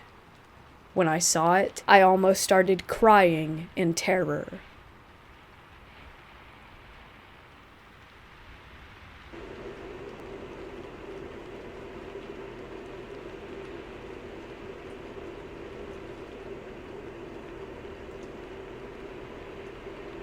This happened February 14th, Valentine's Day. Me and 2 of my friends decided that we would get a cheap hotel room and take some LSD to kick off the loneliest holiday ever. I've done it before, but was not in a good mindset to take it that night, so I settled for a bottle of wine. Anyway, we weren't familiar with the area of the hotel, but it was cheap, and that's all that mattered to us. It was around 3 in the morning, and outside the door we hear someone stumbling around, bumping into the walls. But it was Valentine's Day anyway, so we just brushed it off as a drunk couple on their way to get it on. The stumbling stopped and went silent right outside of our door. My friends are tripping at this point, and I'm pretty drunk. We hear this woman start sobbing outside, and I'm assuming that she sat down with her back on our door because we heard her slide down the wall and collapse right on the other side. The woman starts trying to speak to us through the cracks of the door, saying that she lost her dogs and was wondering if we could help her. It was 3 a.m., and we didn't know anything about the area, like I said, so common sense would dictate don't respond. And we didn't. The woman then proceeds to bang on the door, saying that we stole her dogs, and that she's gonna come in and quote-unquote effing murder us. She was scratching and banging on the door for 10 minutes straight, and then just stopped. My friends were starting to have a bad trip because of her, but when she stopped, I tried to reassure them that she was gone and that they could go back to having a good time.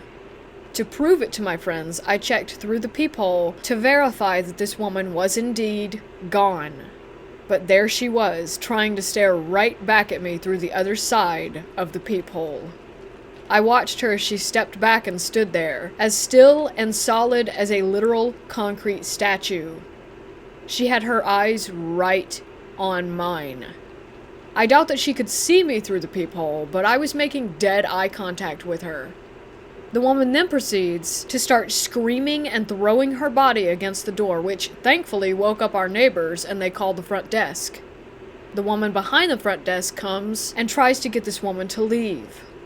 The woman left, but was going down the walkways of the hotel being loud and refusing to actually leave the property. She was still crying out for her lost dogs in the hotel hallway at 3 a.m. They said that they never saw her leave and implied that she was still inside, so they just told me to keep an eye out for her and call the front desk if anything else happened. The police were called and stayed posted outside the hotel for an extra 30 minutes and then left. It turns out that she was on some really heavy drugs. But still, hearing this woman throw her body onto the door, saying that she would kill us, was incredibly traumatizing. We left early that morning and never went back.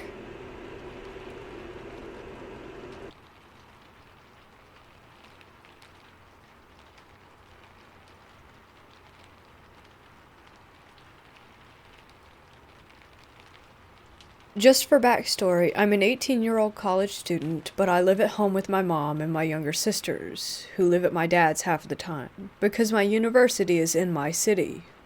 We also have our dog Kiefer and our cat Boots. My cat, Princess, died of a severe fungal infection about a month ago, and I feel like some of this might be tied to her passing. A little over 2 weeks ago, I hung out with my friend Z for the first time since the COVID situation, due to the fact that we went to the same university, and once it had shut down, he moved about an hour or so south of my city to live with his girlfriend since he couldn't live in the dorms. Z and his girlfriend picked me up and took me to their apartment, talking about how they've been to an abandoned asylum a few times over the past couple months. They lived with his girlfriend's older brother, who has issues of his own, both drug-related and just general anger issues. A notable moment that they mentioned to me as they were taking me to their apartment was that one of the times the three of them went there together, her brother acted very strangely. He sat in one of the chairs that was left behind, his eyes rolled back into his head, and he was knocking glass out with his elbows and getting deep cuts, but didn't seem fazed. His anger also apparently peaked, and he was threatening to cut Z and his girlfriend if they didn't leave. As they left, they saw shadows moving everywhere, and her brother was talking to himself. Over the passing days, her brother would talk about demons and would yell about wanting to go back there. He broke into the room Z and his girlfriend slept in when it was locked. He was dragging a knife along the walls, growling, and would scream about these demons. When Z was telling me this, I could tell he was being serious. He looked scared to even tell the story. When they went back, her brother was screaming and sat back in the chair and muttered to himself, and after that everything went back to normal. He stopped talking about the demons, they stopped seeing shadow people, and the bizarre behavior ceased. This could have been tied to the drugs that he was on, but they felt the need to say this because they were also seeing shadows, and they were not high. When we got to their apartment, there were other friends of theirs, as well as her brother, inside. I didn't recognize any of them, so I sat and made small talk with all of them, and the atmosphere was generally calm aside from the blasting rock music and a couple of guys playing GTA V on high volume. A little while after I get there and we're all talking, one of the boys asked when we were going to the asylum. Her brother, who I guess we'll call M from now on, said that we were leaving around 11 p.m. since it was an hour-long drive to get there. We had a few hours of time to kill, so someone came and brought us McDonald's, and we talked and stuff until we had to leave in 2 cars due to us having a group of 9 people total. Z drove the car that I was in, and his girlfriend C drove in the car ahead of us. The atmosphere got tense quickly, because only about 10 minutes into our drive on the highway, C almost got into an accident. We watched her speed up to pass a semi, and she had hit a bunch of cones, and we couldn't find her car, which had a total of 5 people in it, for about 20 minutes, which was strange, because there were hardly any cars on the road at this time of night, and the car was easy to identify from the back lights alone. Eventually, we parked across the street from this large field where the asylum would be. C told us that the near miss was because of the semi. It was either speeding up or slowing down really quick, so she sped up. She was in an anxious mood after that. We walked through this large field for 10 minutes, with Z explaining that there are multiple buildings, but one of them got demolished and a couple of others had asbestos, so there were only a couple that were safe to go in. He told us it was closed down in 2003 because the patients were being mistreated or something like that. I don't remember everything that happened because my adrenaline was insane that night. We get to a building that almost looks like the outside was for transport vehicles. C refused to go in because she was anxious, so she stayed outside with Z. It ended up being me and a group of people that I didn't really know just exploring this building. The graffiti eased my anxiety a bit, but it was still eerie as we went through. Water was everywhere from leaks. There was broken glass all over the place. Computers were broken. We found clothes in old lockers, and we even found a pile of what looked like animal bones. I was partially scared because of the atmosphere, but also because I've heard of the things that M did there. After about 30 minutes or so, we left, and C and Z were not there. We had called their phones, screamed their names, looked all around this huge field, and we couldn't find them. About 15 minutes into our search, we heard the most terrifying shriek. I can't even properly describe it because it was something that I have never heard before in my life. It sounded like whoever screamed must have been in pain. It was loud and it echoed, and we all just ran, trying to figure out who it came from. We were scared that it had come from C. At this point, it's past 1 a.m. We're terrified. They're still not answering their phones, and we were terrified that we were about to have to call 911. Then we heard someone from our group say that they had found them. We ran, and they looked confused. We were all trying to explain that we were yelling for them and calling them, but they didn't hear us, and their phones didn't ring. We also told them about the scream, but they didn't hear that either. They told us that they were just in another building, and were looking for us, too. I spent the car ride on the way back to the apartment trying to explain the scream to him, because he was acting like he thought we were just joking. I think he believes now, though, because now it was just us talking about it. Not a bunch of people at once. The next day I'm back at my own home, and things are pretty well back to normal. The only bruise that I had was from Z's teething puppy. Over the next few days, more and more bruises were appearing everywhere on my body, the oddest one being in the shape of a V on my forearm. I have never had that happen before, especially because it was so large that it nearly wrapped around my arm, and it was a perfect V. The other bruises were just all over my legs and arms, and are still appearing to this day. Last week, as I was settling in to go to bed, I was cuddling Boots and watching TV when I heard what sounded like a cat screaming from upstairs. I was on the couch downstairs. It was around 1 a.m., and it scared me even more because Boots was next to me and also turned his head in the direction of the sound. Our dog is a Husky and German Shepherd mix, and couldn't make that noise either. The next day, I talked to my mom about it, and she told me that she hadn't heard a thing. A couple days later, my mom and I were in the living room with the cat and dog when we heard the stairs creak.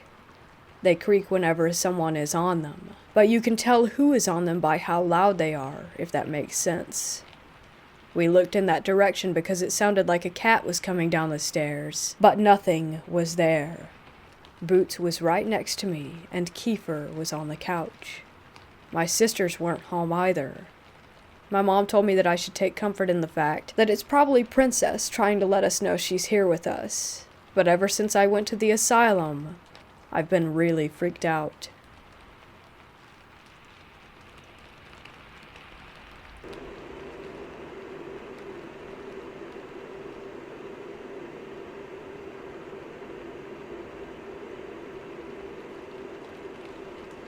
When I was in high school, I lived in a really small town in Texas. It was the kind of place where everyone was either related or hated each other. I had no family tree there, so yeah. But I did have a pretty blonde girlfriend, and was pretty hated for that too. Nothing major, just petty harassment and occasional fights, but it had been escalating. So that's why on Valentine's Day, my girlfriend and I decided to skip the school dance and just stay in and watch a movie at her house while her parents went out. Just better to avoid trouble. We borrowed her dad's car, a little Honda hatchback, and went into town. We stopped at the video store for a movie and went to the Dairy Queen for some ice cream, and then headed home. Now she lives in the complete boonies, out in the middle of the woods along a long, lonely road with no streetlights. We're chatting, eating our blizzards, when all of a sudden a car comes up behind us. No big deal. What was a very big deal was that when the headlights flooded the interior of our car, I saw 2 hands on the back seat and a head coming from the hatchback part of the vehicle. As soon as the lights hit, the head and hands retreated back down. A solid chill ran through the entire length of my body. I slowly reached down and pulled out my pocket knife, which was the only thing I had. She saw me and asked what was wrong. Loudly, I said, "Nothing, I just have to stop at my friend's house real quick." She knew that was crap. I didn't have any friends. I pulled over at the next house that came up and jumped out of the car, yelling at her to jump out too. She popped out in total confusion. I flipped the driver's seat forward and lunged into the back seat in full maniac mode. This guy popped up like a jack-in-the-box, with empty hands waving around saying, hey, what are y'all up to tonight? It was some strange kid from our high school who we had never in our entire lives spoken to before. Ever. I said, "What in the holy hell are you doing in our car?" His reply was, "I thought you guys were going to the dance and I was just hitching a ride." We sat there staring at him with our mouths open, wondering what to do. He tried to act real cool, and obviously we were in the middle of nowhere in some random person's driveway, so whatever he was planning was totally forgotten.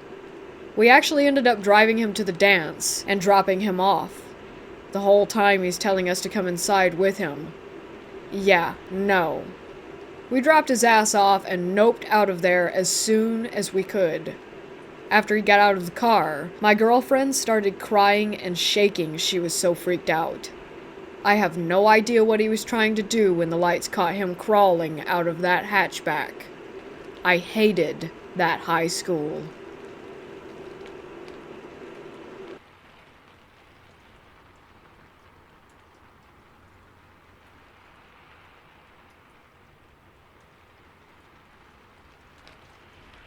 My first visit to this hospital was in 2018.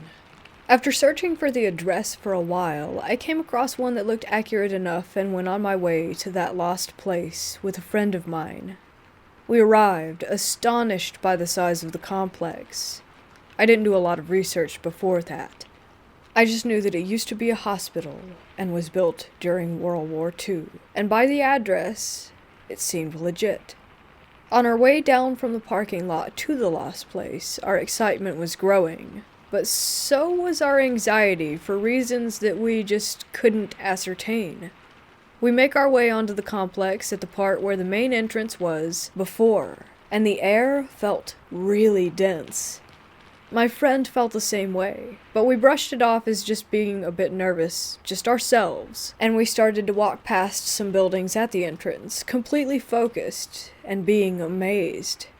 At some point, my pulse must have slowed down due to me being focused on trying to take in everything I was seeing, because I noticed that it increased in speed when we reached the buildings where I suspected that the patients would have been. It felt like there was strong electricity in the air that made me feel even more uneasy. That's when we heard a door slam behind us at one of the buildings. We, of course, completely froze.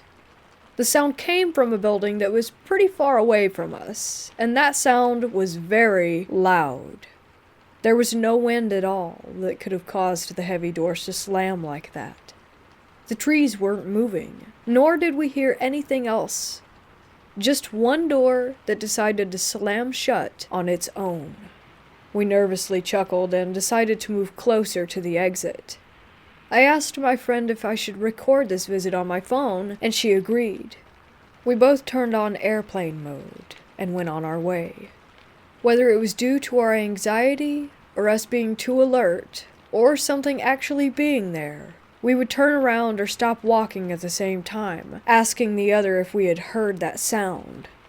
Sometimes the sounds behind us resembled soft footsteps. Other times we would hear silent whispers that we couldn't quite make out. At some point I began to question my sanity, but I knew that there had to be something there to make such specific noises, loud enough that my friend would also hear them, as I did. As we were walking toward the actual exit, we stopped to look at one building and we heard a very, very loud bang behind us, making our walking become very determined as we made our way to the main street.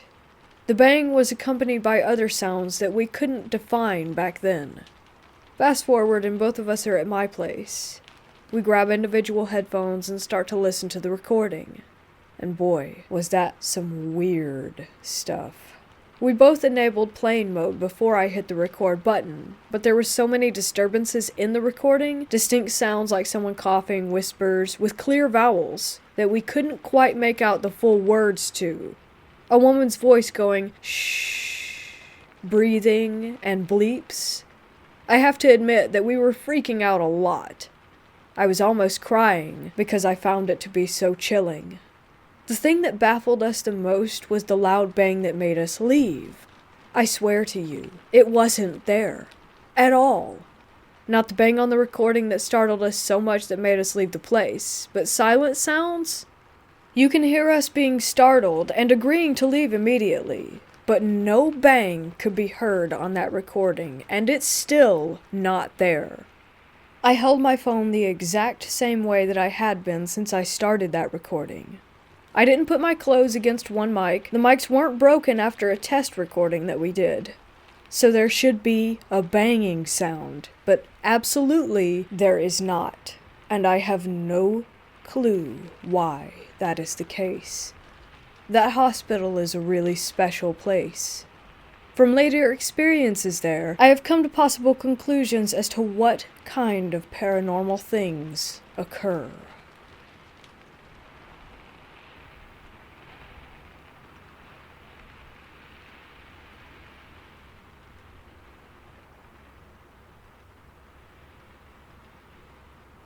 I work for a nonprofit that helps mentally and physically disabled people live fulfilling lives. J and C are brothers. I work for the same company as C, but at a different house. There are several houses around the city and bordering area. He works at the houses that only house children, 4 of them, I believe. His story begins on a graveyard shift, which he was working with one coworker, a middle-aged woman. The house has alarms on the doors and windows, which are alarmed during the night to let them know if any kids try to leave when they shouldn't. C was downstairs in the office. His coworker was upstairs cleaning.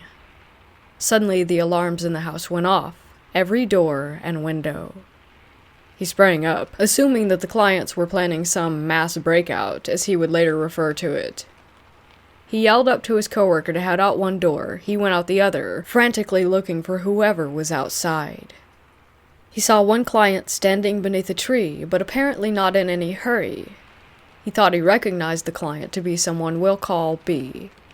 He said, "B, head back inside," or something to that effect. He continued searching for the other clients, but after running around in a panic, found no one. He gave up and headed inside to reconvene with his coworker.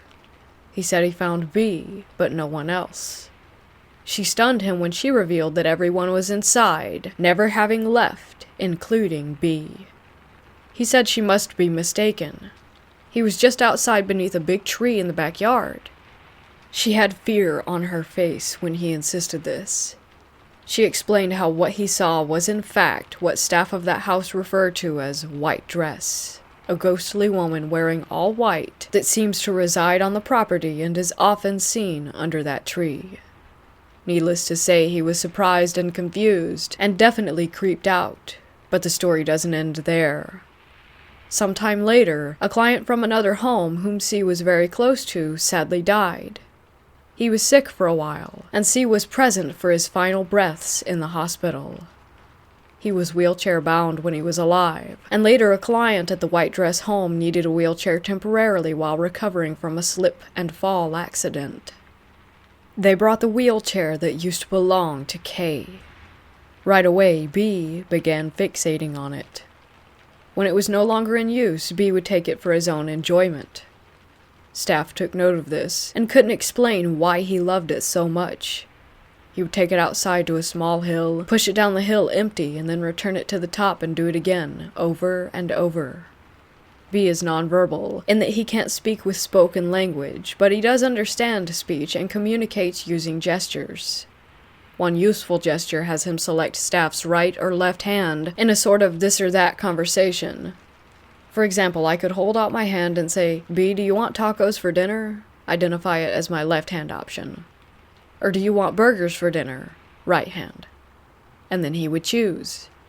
He also had a tic, where he would hold his palm up to his face very close and sort of mumble into it. This is actually what C thought he saw when white dress was under the tree. He thought B was there, and that he was doing that. This is important because B would often do this gesture when he played with the wheelchair.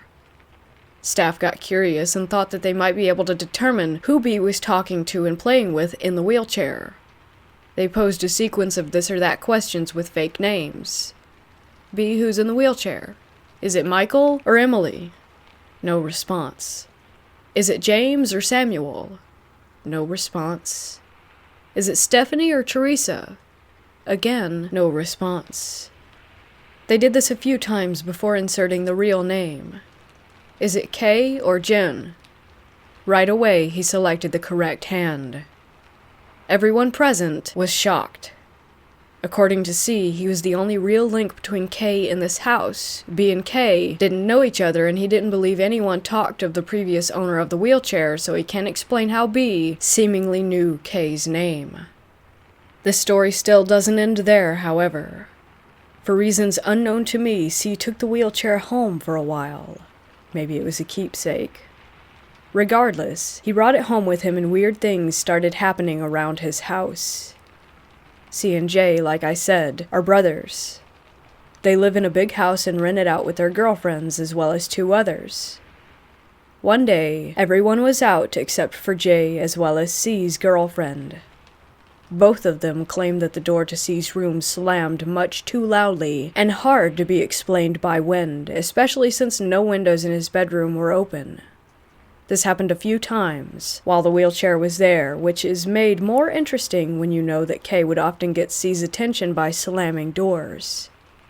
Jay said other strange things had happened once the wheelchair arrived too, but I'm not sure what they were and don't want to confabulate the details.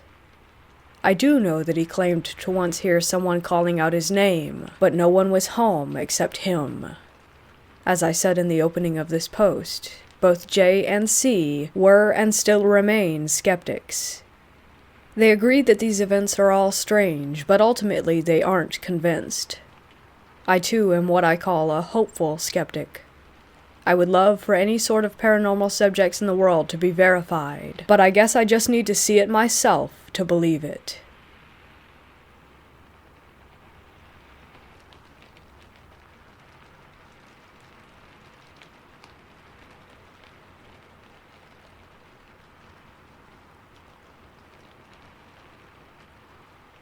Last year, I went to the Trans-Allegheny Lunatic Asylum in Weston, West Virginia. It was a birthday trip for my friend, and since we both had an interest in the paranormal, we decided to head there and check it out. If you're a paranormal enthusiast, you should know that this place is supposedly haunted. Looking into the brief history of the place, deaths, suicides, housing for Civil War patients, housing for tuberculosis patients, and medical patients, you would definitely expect some ghosts are not at rest. It was cold and dark as it was November at around 5 p.m. or so. We made it for the last historic tour of the West Wing and the Civil War Wing. As we waited for the tour guide to gather our group, we took a tour of the front entrance and saw all these patients' drawings. One was of a man cutting his father's head off, and there was a long list of reasons for being admitted into the asylum. We then went back to wait in the lobby for our tour to begin. As we sat there waiting, I felt a slight tug at my jacket on my right side. My friend was standing on my left side. I brushed it off, as maybe being my sleeve button caught my jacket, just some casual debunking, since what are the odds of 12 people standing in a lobby that the ghost somehow decided to screw with me? Our tour began, and if you studied the place you would know that the building is shaped into L-like sections as to try and let in as much sunlight to the building as possible. It was one of their treatment ideas. Eventually, we made it to a section where they hosted the Halloween parties, which was originally, if I remember, a place where patients could acquire their medication or new clothes. After the tour guide walked away, I waited for my turn to walk through the doorway. At this moment, a loud bang came from the closet. I again shrugged it off and debunked it as maybe an animal or a bird who had gotten into the closet and knocked something over in there. Our tour finally came to a close, and we began to walk back to the lobby. I was in the back of the group with my friend in front of me. No one was behind me. As we were beginning to walk through the connection between the first and second part of the building, I looked back at the end of the hall. Down at the end, by the nurse's station, I saw a large, black figure cross in front of the window. I was immediately spooked. I started taking steps back and forth to see if maybe it was my shadow or anything really like that, but it was nothing. I could not debunk it. So I just continued on and tried to write it out of my mind. Then came the final walk to the lobby. This building is massive, by the way. If I remember correctly about this, they said the building is almost a quarter-mile long from end to end, so you can only imagine how long these wing halls are. Before I made it to the lobby, a chill went up my neck. I'm again in the back of the group. I would also like to mention that I have long hair as well. After that chill, I immediately felt as if someone blew on my hair, and the sound of a quick breath. There was no wind in that building, no doors being opened or closed, nothing. Someone or something blew my hair. I continued to keep my cool and started talking to my friend about it, who had no experiences whatsoever and thought that I was just trying to spook her. I was a bit unnerved, but we didn't want to leave without a t-shirt, so we went into the gift shop and talked to the lady inside about if she had experienced paranormal activity. She said most of it happens on the 3rd floor, and has had many people talk about seeing, hearing, and feeling things.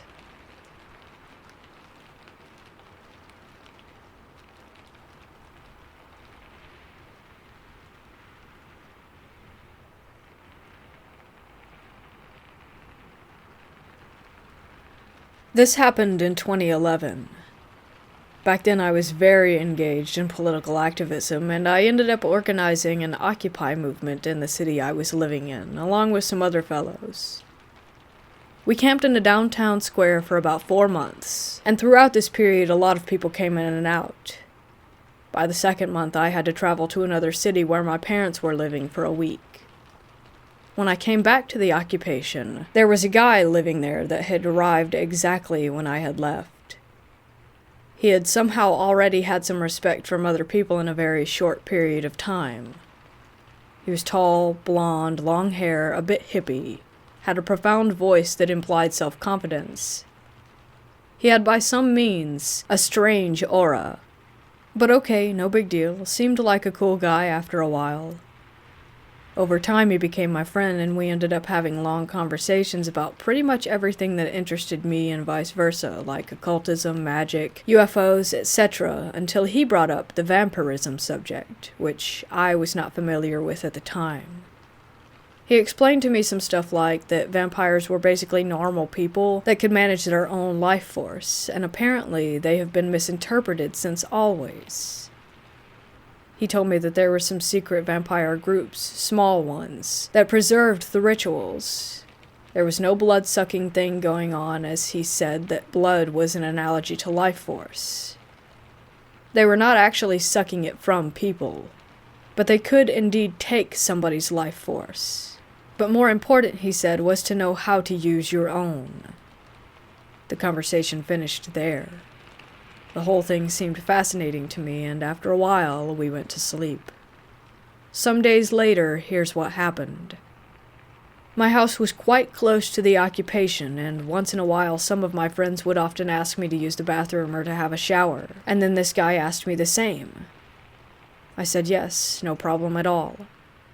Everything went fine, the guy had his shower, and we were walking back to the occupation, and he brought up the subject about vampirism again. This time he was wearing an anonymous plastic mask, which completely covered his face. He starts to explain to me how one can control their own life force inside dreams, and how would that affect the actual material body. Meanwhile, as he's explaining that, I see his jaw making a strange movement, as if there was something stuck between his teeth, and he was trying to clean it. When he finishes the explanation, he calls me by my name and raises the mask slightly so I can take a look at his mouth. And then I saw this huge canine tooth. He pulled the mask back down quickly. I didn't know how to react, so I just remained calm and I asked him what was that for if they didn't actually suck blood from other people.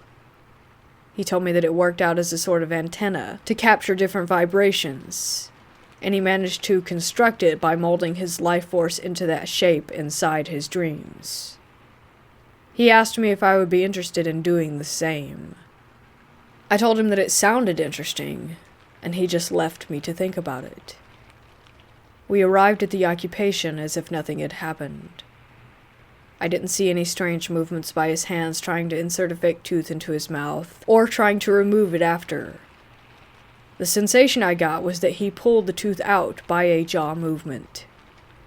The whole thing was just very strange to digest. I had no idea what to do, so I called my friend and he just said that the whole story sounded too crazy to be believable. We still lived together in the occupation for a while, but I never brought up the subject again. The guide totally noticed my attempt to avoid it, so he didn't push me on it either. There was another strange fact after a while. Once he was shirtless, and crouched organizing some stuff inside of his tent, and the muscles on his back formed into the shape of a winged dragon. The occupation eventually finished, and that guy ended up dating a girl that he met there, and they both had a kid together. He seemed pretty normal, despite those 2 occasions.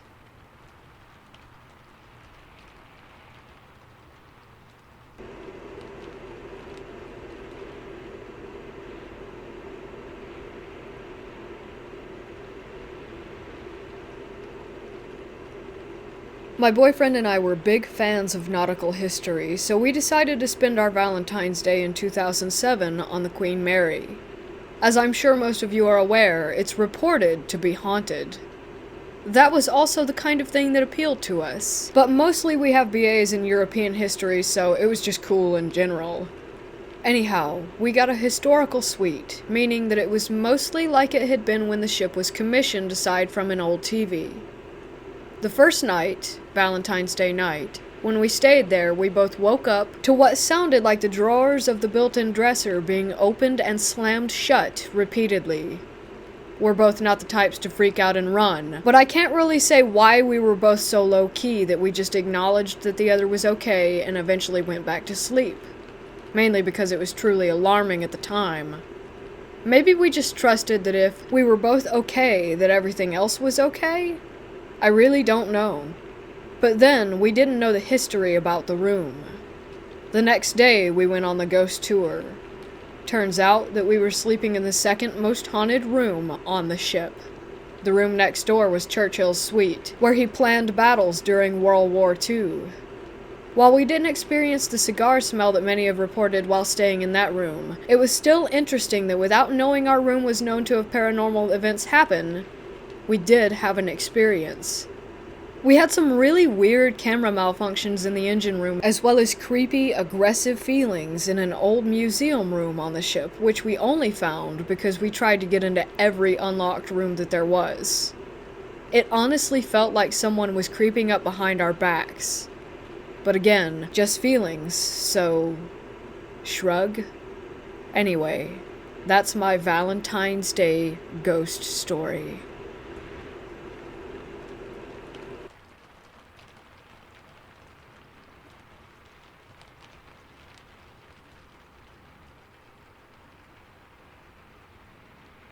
A few nights ago, I awoke to being restrained by what I can only describe as a vampire. I'm familiar with the paranormal, but this was a particularly impressive experience. I was pinned to my bed, trapped underneath the body of a young woman. It was as if she was trying to bite me, but at the same time doing everything in her power to stop herself. Or she was doing her best to bite me, but something was preventing her from being able to.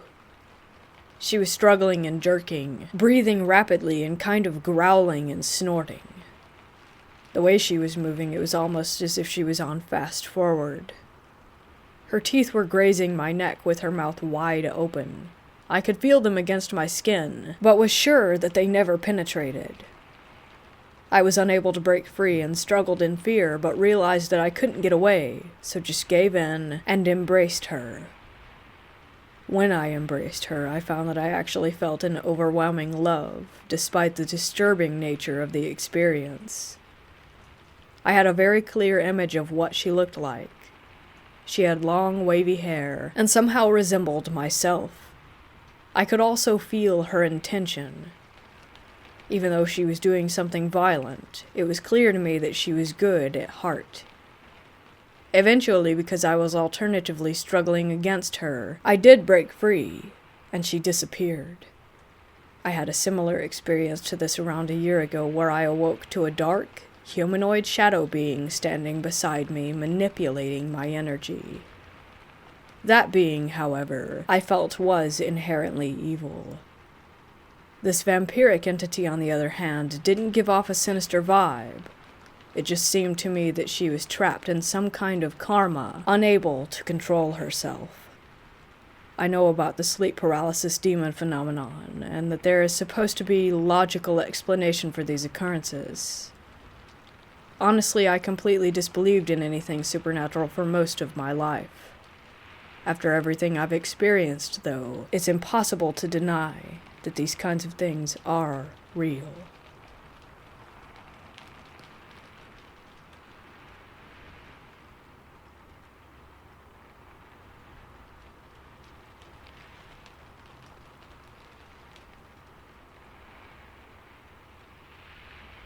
I recently had an experience that I'm just not sure about. I tried explaining it to my sister, and I can't even begin to put into words everything that happened and how I felt. So recently I went on a bit of a road trip and visited a bunch of places in the Southwest, Utah and Colorado, Arizona, and Southern California. I stopped at a park in Colorado that I hadn't initially planned on going to, but had never been to, a place well known for its Native American history. It was absolutely beautiful. Honestly, it was amazing and humbling to see the history of the people there. It made me realize that there was so much more about American history than the rather Eurocentric view of colonialism that I was taught. Anyways, like I said, it was amazing. Given that this was November and very off-season, half the park was inaccessible and attendance was minimal. There were other people, but overall it was very quiet.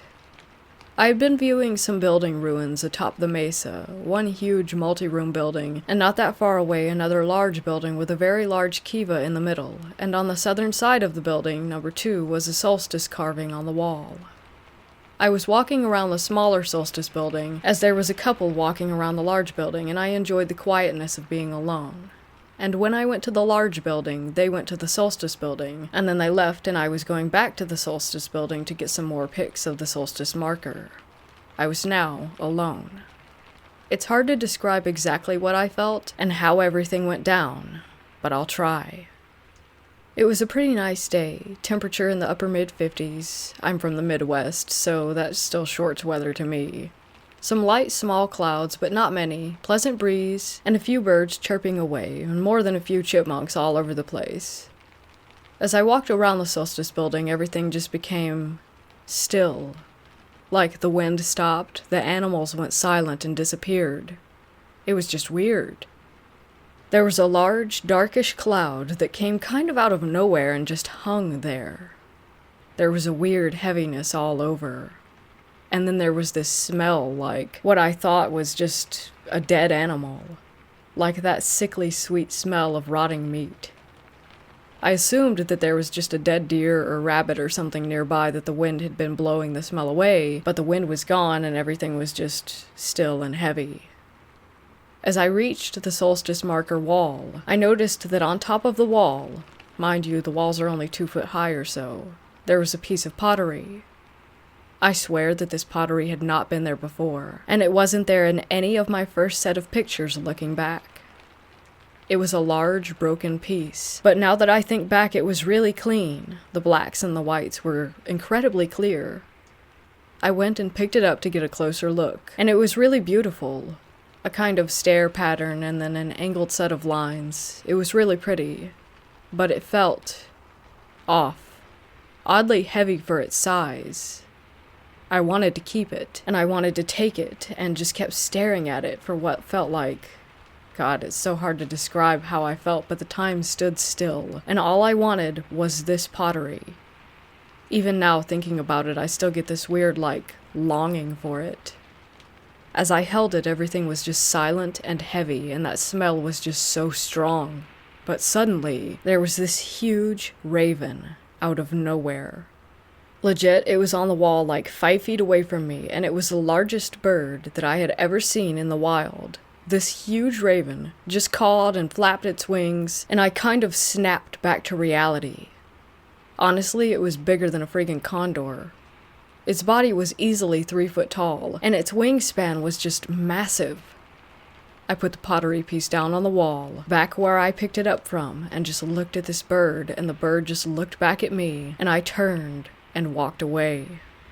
Just like that, the dark clouds blew off, and the wind returned, and there were other birds chirping, and the smell disappeared. Actually, the smell all but vanished when the giant raven appeared. I got about 10 feet away from where I had been standing, just around the corner of the Solstice ruins, and I turned around to see the raven, and it was gone. I didn't hear it flap its wings to fly away, and I didn't see anything in the sky, not even a shadow on the ground. It was just gone, and so was the piece of pottery. It was no longer on the wall. I went back to my car and headed back to the visitor center, as besides being totally weirded out over what had happened, it was getting late in the day and I had a fair bit of driving to do to get to my next stop down in Arizona. I had a good 35 minutes drive back to the park entrance to reflect on what had happened and how strange I had felt. Honestly, I felt like I had downed a bunch of Benadryl.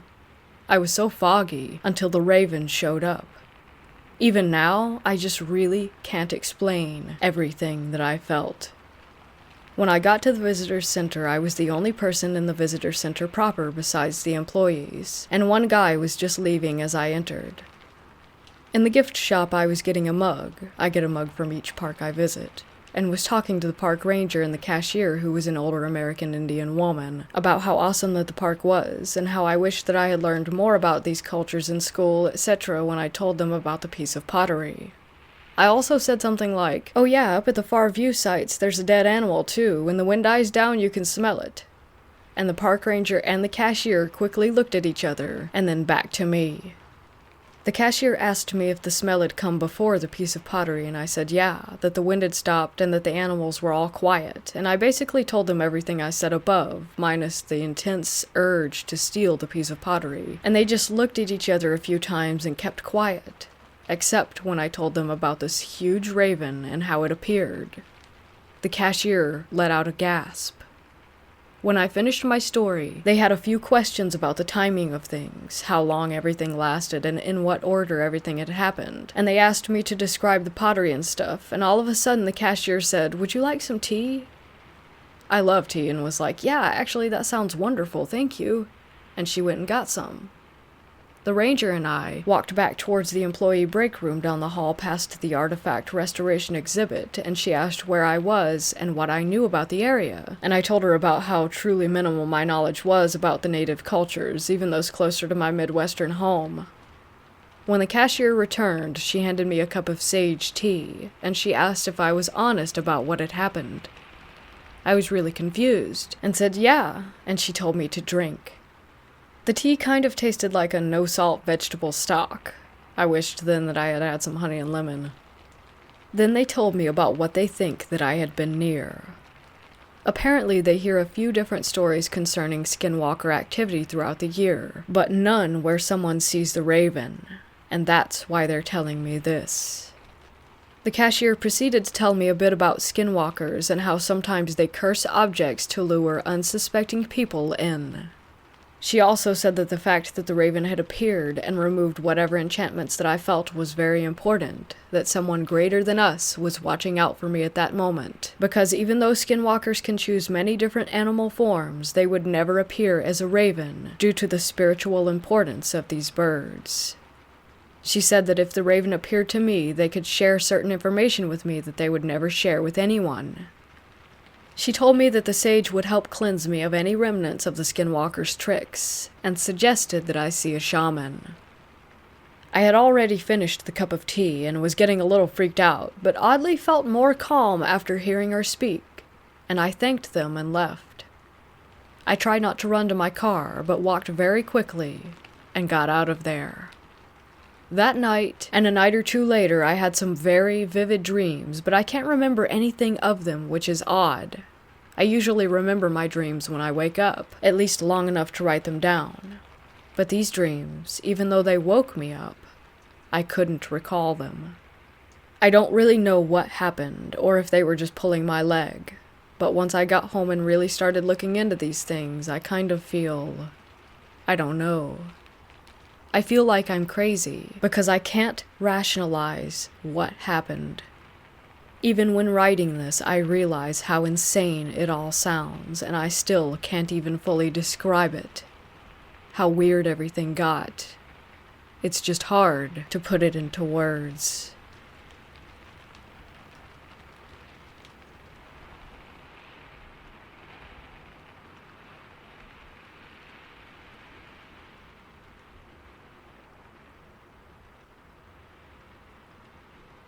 If you lived in Canada, then you know that there's a lot of countryside out here, along with forests.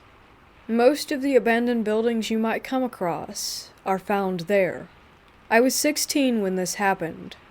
I grew up mostly in the rougher part of the capital. Yes, even Ottawa has its tough spots, and one is known as Vanier.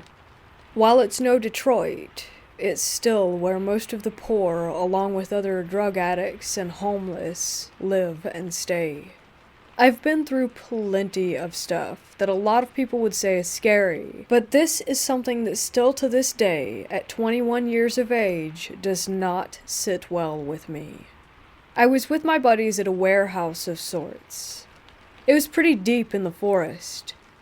We were drinking and talking when one of my friends brought up the old story of a haunted farm near that spot.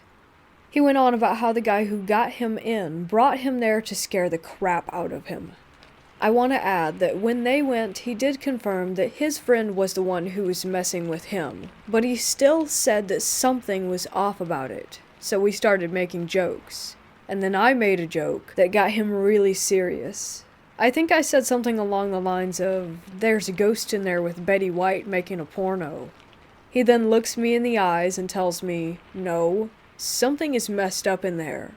I don't care what, but I felt it." Me being the jerk that I am, I joked about how he was being a wuss and that the only things you really have to fear is fear itself. He then convinced me to go to this haunted barn.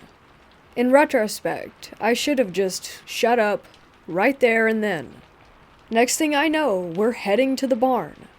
We get there, and it's me, my friend, plus this guy that I don't really know, but he was with the group. We walk in, the three of us.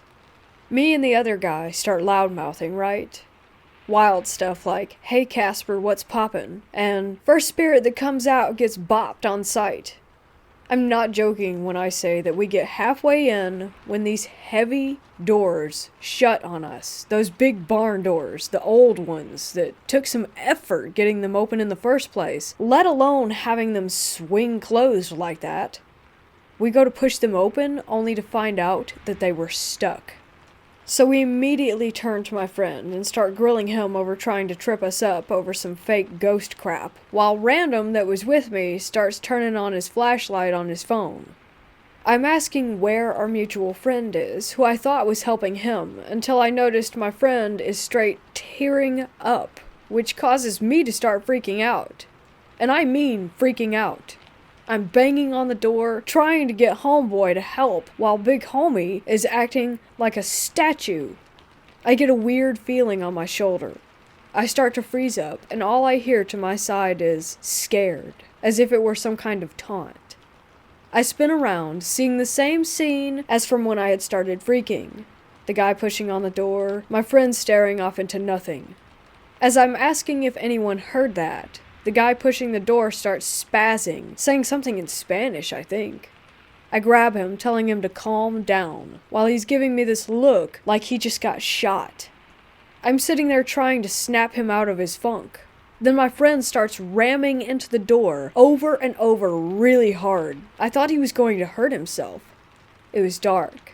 I can't tell exactly what was being thrown around, but I can tell you that a lot was going through the air. We just started hearing crashes from all sides. I even got hit with something. I still have a scar to this day on the left side of my chin and my left shoulder. Then, the screaming. It was like 3 chicks were getting cut up. It was awful. I won't lie, I'm not going to act tougher than I am. I started passing out for the first time, being the most bizarre feeling. My friend grabs me and the random guy, both of us not seeing that he did get the door open. When we got out, I threw up, while the random dude said something that I didn't catch and then just took off.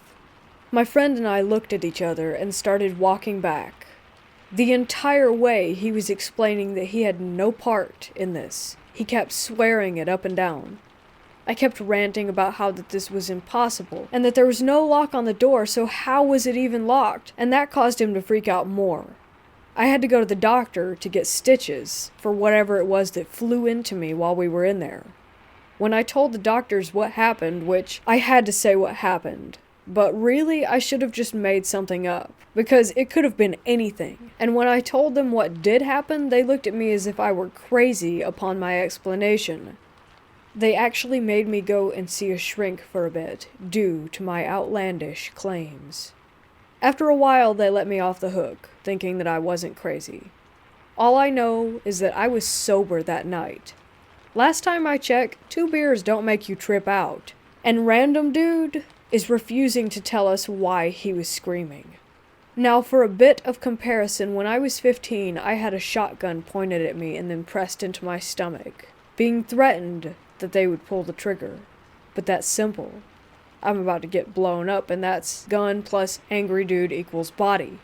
But that night, I could not explain, nor could I control, or fight back. That night fills me with a terror that has changed my life. And I see how rooms and dark places that I didn't know what was happening or how to react to or defend are the reasons to this day that this was one of the most horrifying experiences I have ever had. Don't get me wrong, getting a gun pointed at me got me on the path where I'm trying to change my life. But I can't change not being able to walk in the dark around my house and my refusal to be in dark rooms.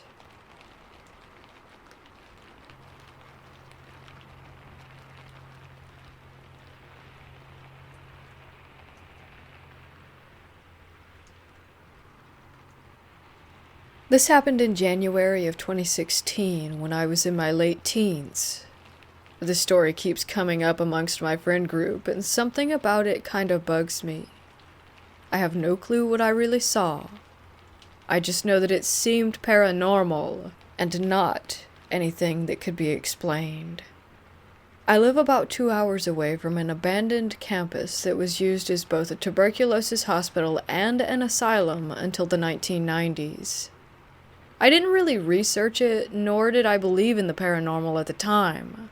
I just thought that it would be so cool to go to an abandoned place. So I brought my 2 guy friends with me, one my age who was into the paranormal and had been there before, and one who was older than us, and my one friend that was a girl. I'm also a girl. It's one of those places that you'd get in trouble for trespassing at, so we hid my car and snuck in through a broken fence. I should mention that we went at around 8 or 9 p.m., so it was really dark out already. We go into the main building and are fine. We're not feeling anything weird, nothing like that. We exit that building and go into another that's maybe 2 buildings away, but within a couple of minutes we end up at the exact place where we exited the first building, the main entrance, and that felt a little off. We decided to venture into the basement. My girlfriend and I felt uneasy immediately and suggested that we go back upstairs instead, which we did. We go up into the place where they kept children. This was evident because of all the children's toys on the ground, and there was a soundproof room. Some of the toys were moving, and there was a ball that was bouncing on its own. Our friend who's been there before stopped us while we were walking through a hallway. We heard a door slam, followed by footsteps in front of us. The hallway in front of us was also pitch black, while the rear of the hall was at least lit up a little bit by the moon. We turned around and went back. Against our better judgment, we let the boys bring us into the basement. As soon as my girlfriend stepped her foot onto the basement floor, her flashlight went out, and we couldn't get it back on for the life of us. It did end up coming back on later, but that didn't happen until we had already left the premises.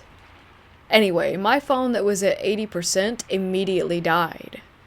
We were standing in the center of the room together, and around us, it was almost like a haze was there. I felt so sick and lightheaded. I had a dread in the pit of my stomach, and so did my friends. We felt like we were surrounded by other people. We quickly went back upstairs. This is when it gets extremely unsettling. We go into the ballroom and grab a table. We sit on it, each of us on an end. It was square. We heard a door slam shut, so I look up at the ceiling to avoid looking around the room. My friend who's into the paranormal starts trying to communicate with whatever was in there with us. He said, "Knock once if you're a boy and twice if you're a girl." And we heard one knock. As this was happening, I see a black figure that's almost human-looking sitting in the windowsill. It's kind of hunched over and very tall. Its leg is swinging, and then it takes off. It's crawling across the ceiling. I tug on my other guy friend's arm, and he shakes his head as to not acknowledge it, and I try to forget it. My girlfriend says out loud, "Do you guys see?" But my guy friend, who is ignoring it, cut her off and said, "Stop." My guy friend, who is trying to communicate with this thing, told it to come and sit down. We felt the air get freezing, and that's when he said, "We have to go. Goodbye. You're not allowed to follow us out." We all jumped up off the table and walked out. After we were out, we practically ran to the car and left as quickly as we could. As soon as I was in the car, I felt so much better physically. We were silent for a while, but then my friend who is ignoring the figure said, "Did you guys see that?" And of course we all said yes, and shared our experiences. He thanked my girlfriend and I for getting the message about ignoring it as much as possible. It still scares me to think about it to this day, and I always get chills when writing or talking about it. The amount of energy needed to manifest that is what boggles my mind the most. I'm not even completely sure what we saw, and as much as we discuss it, we cannot come to a solid conclusion.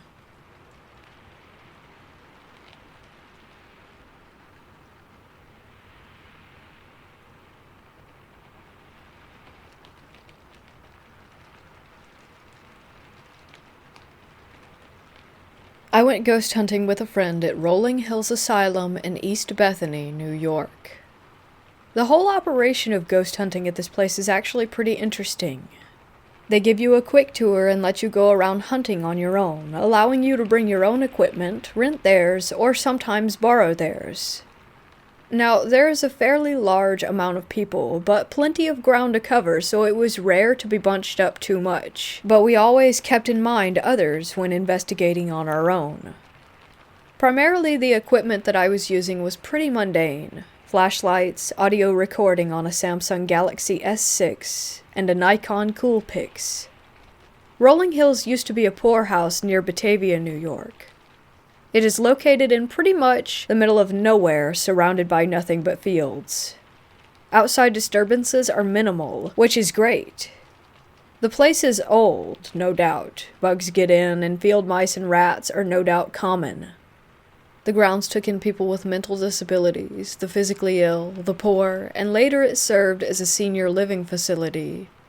There are a few famous resident spirits, but during our interactions we caught no evidence from those areas. We're very objective and scientific with our investigations, and for some reason do not get creeped out by much. I can safely tell you that we did not have any feelings of a presence or the like. Our first start was the shadow hallway. This hall is famous for shadow beings peeking out from the doors down the hall, as well as pushing people in wheelchairs and your run-of-the-mill terrors. Additionally, the portal room was on this level. We experienced 3 events in this hall. 1. While not our experiment, a group of people had a flashlight that uses a twist motion to turn on. While barely having it on, they asked the spirits questions. The flashlight, much to my surprise, flashed with responses accurately. While this was not my flashlight, I am convinced that it was legitimate. I took several photos of the area and captured nothing of note. 2. A loud bang came from a bathroom nearby. My friend and I immediately went inside to investigate, taking photos. While we caught nothing, others nearby said that they had heard a bang from that room as well earlier. This could be explained by the building's age, but nevertheless, it was still interesting. 3. We thought we heard footsteps coming down the hall, but we did not record any sounds on the audio device, so I cannot say that this was 100% legitimate. The next location that we experienced an event in was a small building attached via tunnel to the main building. My friend, who is extremely skeptical, always brings this situation up when talking about the experience. We were standing in the building right in the middle. They say that there was a boy who liked to hear songs. So, as I was about to chime in my best pirate shanty, don't ask, we heard a knock on a large wooden door behind us. Okay, I know that you're probably thinking that someone was on the other side of that door. Well, that door is out in the field, and we were extremely quiet in that room. There was no window for someone in the next room to look through. The door was a large sliding wooden door that was sealed. He thinks it was the best experience there. Shortly after the door knock, something made a noise almost like an object falling on the opposite side of the room. While my friend investigated the door, I investigated the noises across the room. There were no people anywhere near us at that time, but something could have fallen. The rest of the building was fairly tame, and I enjoyed the experience. I may go sometime again, but next time shell out the cash to make it a private event. I am far too worried about individuals ruining evidence, or worse, causing false positives.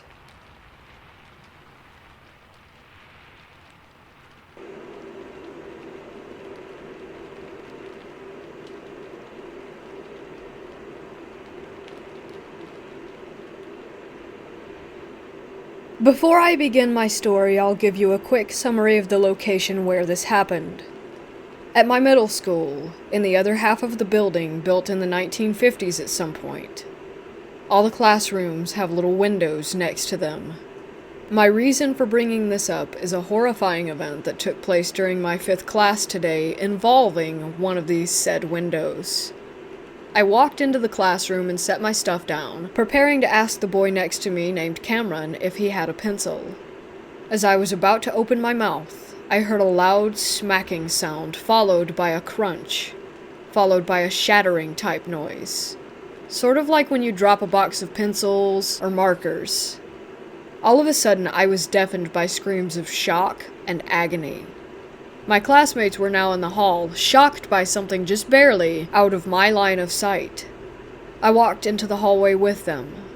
Being on the shorter end of the height spectrum, I had to shove my way to the front of the group.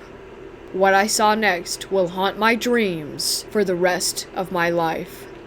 I saw a girl rolling around on the floor, smearing blood on the dirty linoleum tiles.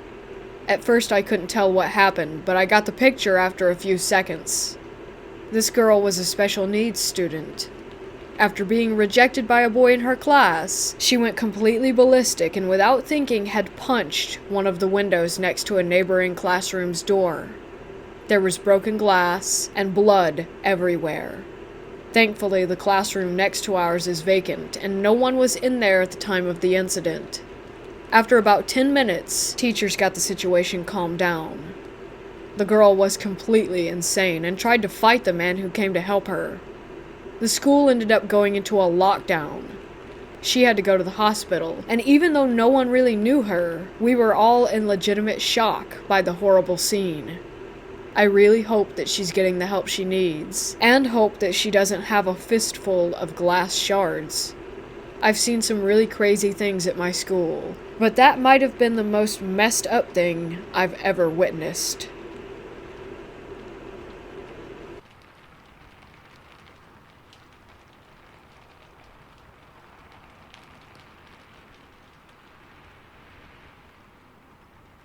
This is a story that my grandma told me, so it may not be 100% accurate, but I'll try and tell it the best that I can.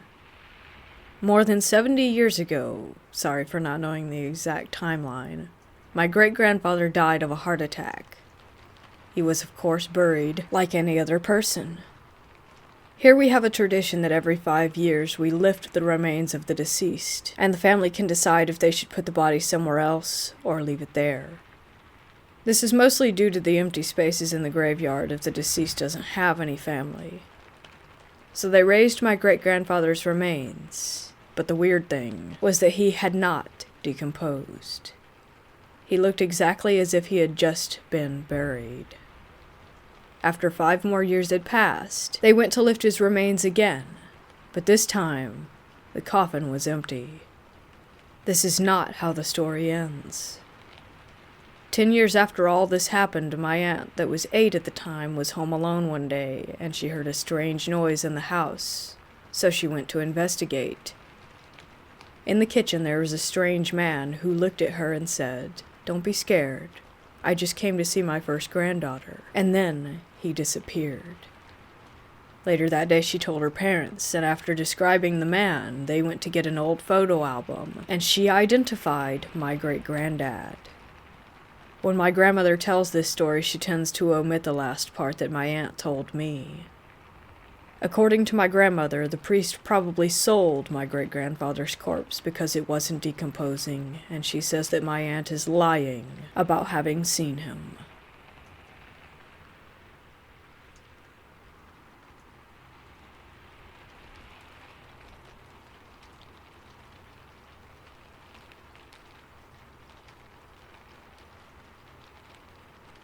When I was a kid, younger than 12, my mom took me to visit her old friends at their apartment. It was decorated in an odd fashion. Tapestries hung all over the place with old antique furniture and knickknacks lining the walls. We didn't visit there long at all.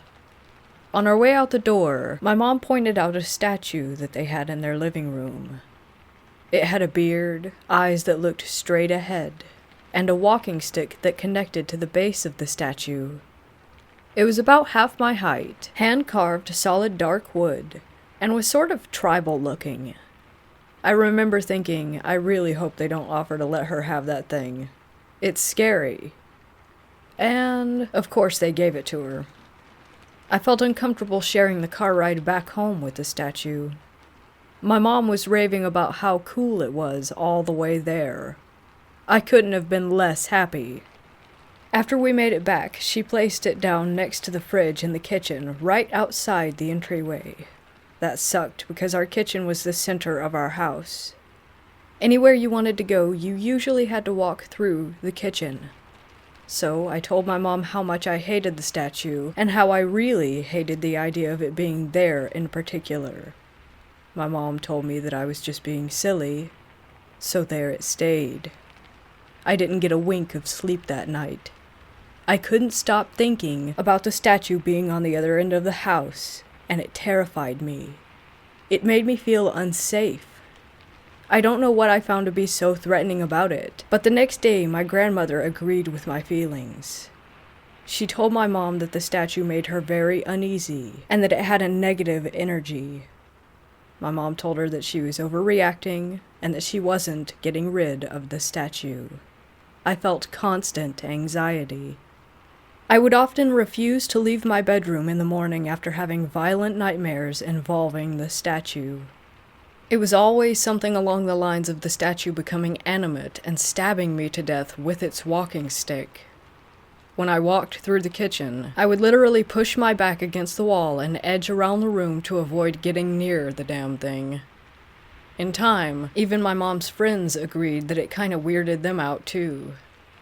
I hated it, and despite how much it scared people, my mom still wouldn't get rid of it. Though she did finally agree to move it to the living room in a more secluded space. One night I was sitting in the dining room doing my homework, and my mom was in the living room with her friend.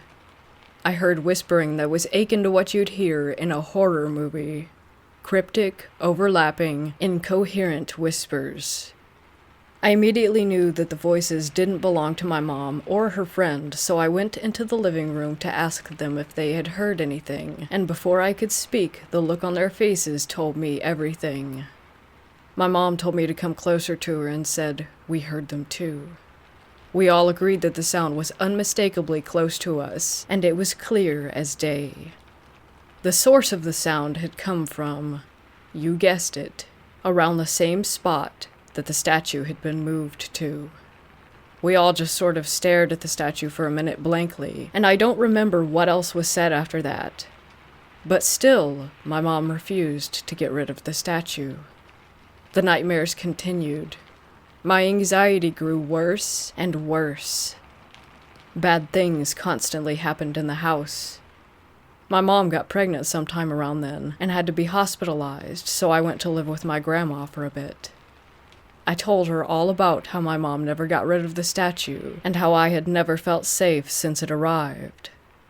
I told her about the nights that I felt someone looming over me and the times when I locked myself in the bathroom because I heard noise coming from it.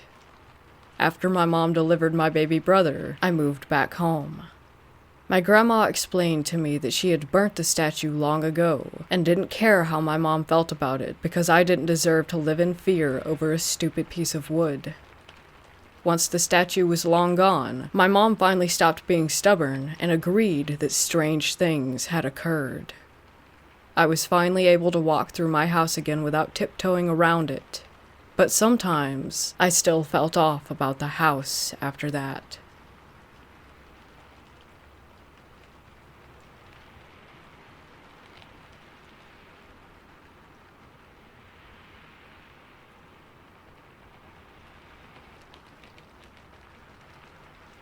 So I found this old, abandoned, broken-down house in the woods close to where I live.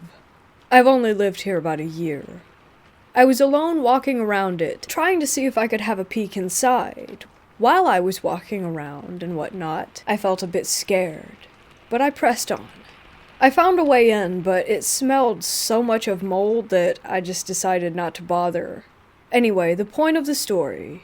When I was about to leave, I felt this sensation of sadness wash over me.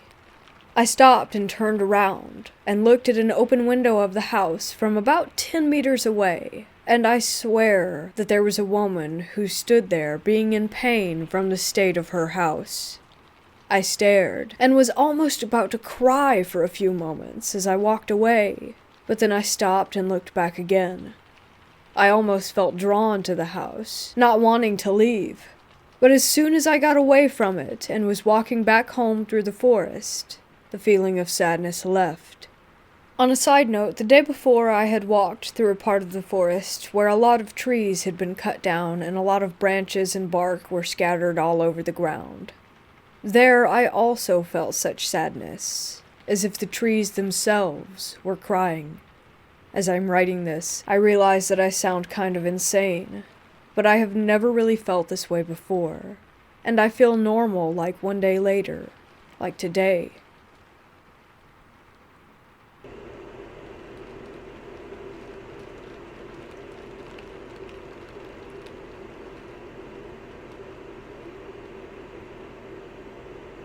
About 2 years ago, I was going shopping for a Valentine's Day gift for my girlfriend. It's about a 5 to 10 minute walk to the store from where I live.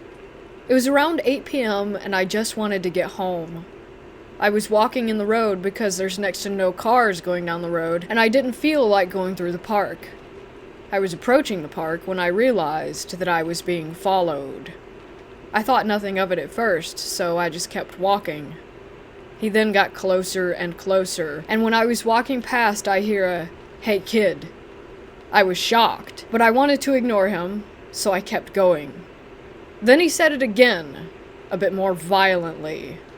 So I turned around, and this guy was within reach of me. I'm 6'1", and this man was a bit taller. He then tried to set up a conversation like, "How's your night?" I felt a bit relieved, and kind of thought poorly of myself for judging him too soon. But I was right in my assumptions. He then tried to keep a conversation going and proceeded to ask me where I was headed. I just told him that I was going to the store. He then walked up to a car and said, "I can give you a ride." I said, "No thanks, I can walk from here." He kept asking that same question, and then he said, "What about car surfing?" And then he tried to show me what it was. I still declined. This guy was really creeping me out. I was still walking down the road while this was happening. He followed me still, and thankfully I was reaching the store, so he left me alone. But not for long. I got the candy heart chocolate box and a teddy bear, and was walking back home when I saw the guy again. The weird part is that he was following me from the other side. I feel like he waited for me just to come walking by again. This was starting to scare me. He then yelled at me again, and I was terrified. I was hesitant, but I turned around. Now he was starting to jog his way over to me. Then I noticed something off. The car was gone, meaning that this guy had either walked here or he wasn't alone. I acted oblivious, like I didn't notice that the car was gone. He tried starting another conversation. I was really uncomfortable, so I just said, "I really need to get back," and I started walking faster toward the fastest route home, which is through an alley. When I was going through, he was gone, and I was thankful. But when I was walking down the alley, I don't know what it was, but I saw the same car that he was claiming as his own. When I got home, I wanted to know more about this guy. I looked online for something about him and there was nothing, of course. I wanted to know about the car. I didn't believe for a second that it was his, so I looked it up, and it was reported as stolen. I reported it just in case. I'm not sure if they ever found it, or ever found the guy in general. I just hope that I never have to deal with him again.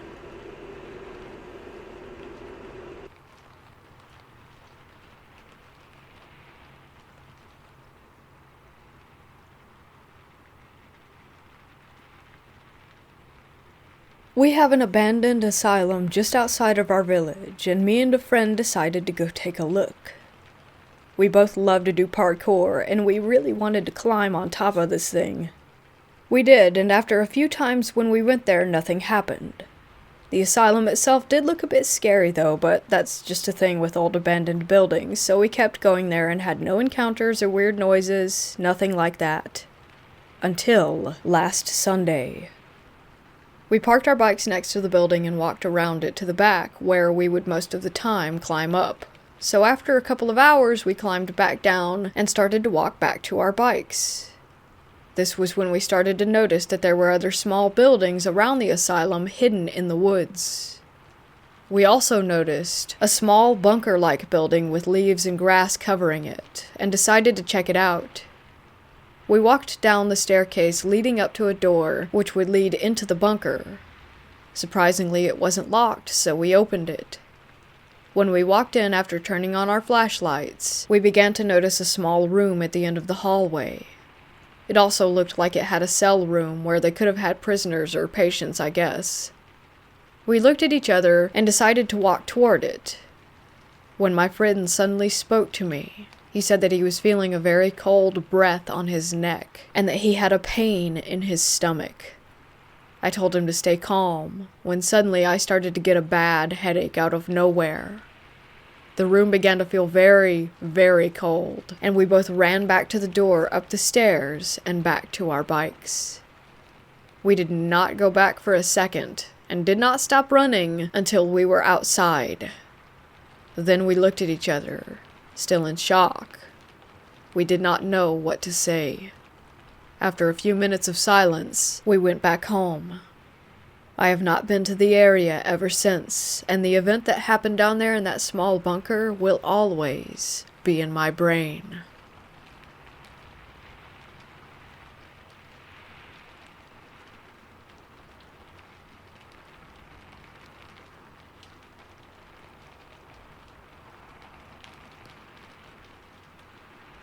I bought an old antique Asian chest about 15 years ago. It was really lovely. I moved in with my parents while I was in college into the guest house out back. There was no room in the tiny cottage for the chest, so my mom had me put it in the walkway between the back of the house where my young brothers slept and the living room. Everyone, and I mean everyone, hated that piece of furniture. They'd scurry past it as fast as they could to get wherever they were going. Occasionally we would hear knocking or a random door that would just open. One morning my brother Justin and I left and went to run errands and go shopping. When we came back 6 hours later, my mom was raking leaves in the front yard. When we got out of the car, Mom asked, "Wait, when did you come get Justin?" We told her that we had been gone all day. She said, "No, you haven't. I just saw him 2 hours ago. I assumed he'd gone to his bedroom to play video games." I told her that we had been gone since early that morning, and she kept insisting that there was no way. He walked past her. She had said hi to him. She said that he didn't respond to her, but she figured that he had been on a mission to get to his room. When I asked her where she saw him, she said that she was vacuuming in the hallway in front of the chest. I ended up giving it to my older brother, who said that he would hear my nieces laughing and playing in the hallway of his apartment. He said one morning he got up to see the youngest run down the hall into her room, but when he got to her room, she wasn't in there. He threw it out. I wish he hadn't, and I wish that I knew where it was now.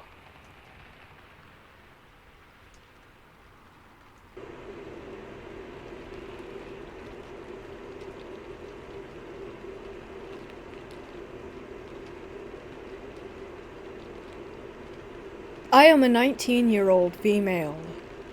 When I was 8, right around Valentine's Day, I received one of those small manila envelopes in the mail. It had no return address, but it was sent from another state where I didn't know anyone from. When I opened it, it was simply a folded sheet of computer paper with a picture of Linus from Charlie Brown holding a heart and his blanket. It appeared to be drawn and colored by hand. On the inside was a short Valentine's Day message with a small personal detail about my life that only someone close to me would know. Naturally, I thought it was probably my grandparents or my parents trying to do something nice for me. Every year, it had a picture of Linus, included a detail about my life, was typed in the same font, and was from a different state. For example, the Valentine's Day after I adopted my dog Bailey, the card said, "Would Bailey be jealous if you were my Valentine?" I kept most of these, and managed to find a few as I was rummaging through old, worthless junk. When I got older, I finally mentioned it to my grandparents, fully expecting it to be them, but they swore that they weren't the ones sending the cards. I honestly believe it, because I had expressed my concerns by this point, and they aren't the type that want to scare me. Neither are my parents. The only other family I have in the US are my dad's parents, who don't speak English well and have never owned a computer. They had immigrated here, and there was no way for them to know people in so many states. Aside from my parents and my brother, who found it strange as well, I have no other family. I still get these cards every year, always the same except for one Valentine's Day a few years ago. I received a stuffed teddy bear and a big chocolate heart along with the card. Needless to say, I did not eat the chocolate, and I searched that bear, half convinced that there would be a hidden camera. After that year, I started just receiving the cards again. In any case, as a child, it was sort of exciting and mysterious, like a secret admirer. Now, it's just unnerving. I have racked my brain for years trying to find out who it could possibly be, and I have come up empty-handed. It still makes me uneasy, but if this person wanted to hurt me, I think that they would have done it by now. I've never felt outwardly threatened by them, so I don't think there's much that I can do about it.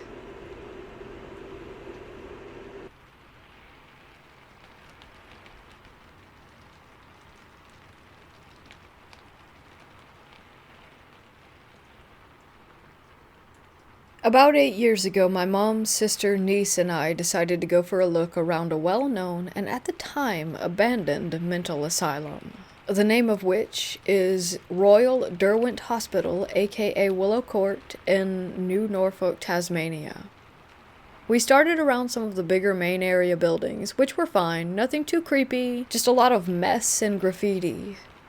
I was taking some photos in one of the main halls there, and I moved backward to get a better shot. As I did, I felt a hand touch my back, and in that split second, thought that I had just stepped into one of my family members, and that they were shielding themselves from being stepped on. But as I turned around to apologize, there was no one there.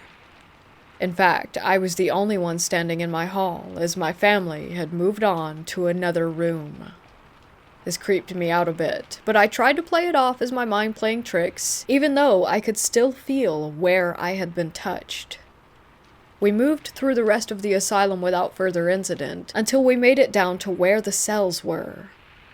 These were a number of smaller buildings away from the main area. Most were a little bit creepy, but it was nothing too bad.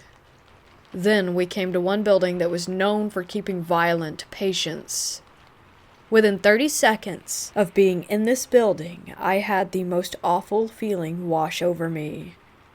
It was so sudden that I nearly bolted for the door.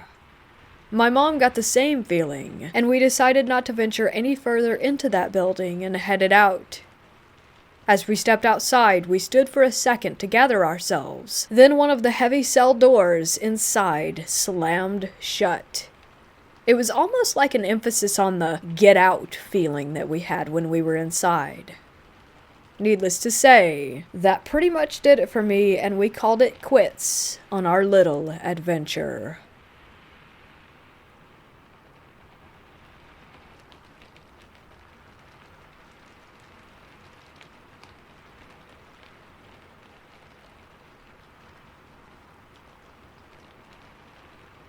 Me and some friends went to an abandoned mental asylum at night, not really expecting much. We busted in through one of the boarded up windows, and when we were inside, we all heard talking. We figured that other people were there, so we followed the sound. We were walking down the hall and heard a woman whispering, "Why did you take my baby?" over and over again.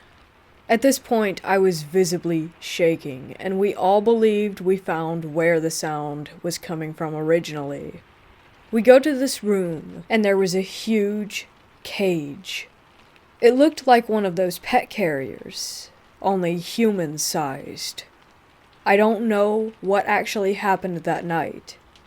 I don't really believe that dead people were talking in there, but the sheer creepiness of it all was just too much.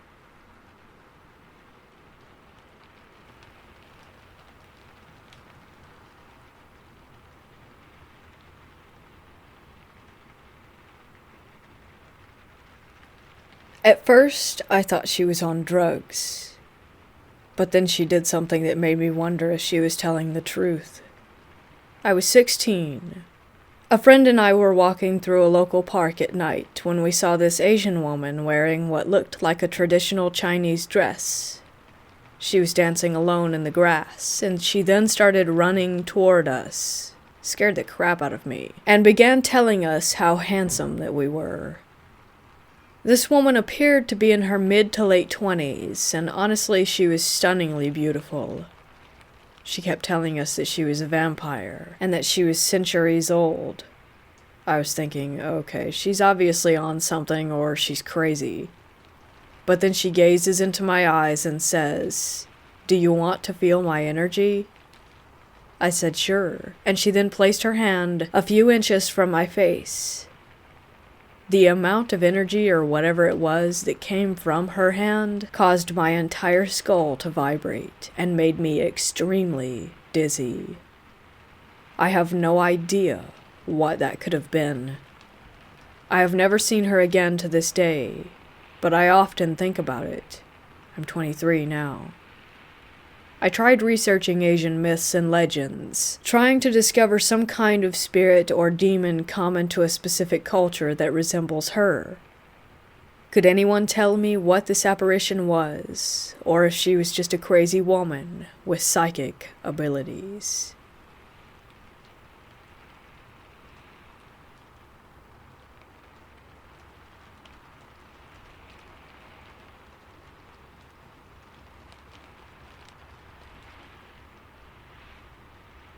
I bought 3 small clown statues several years ago from a thrift store.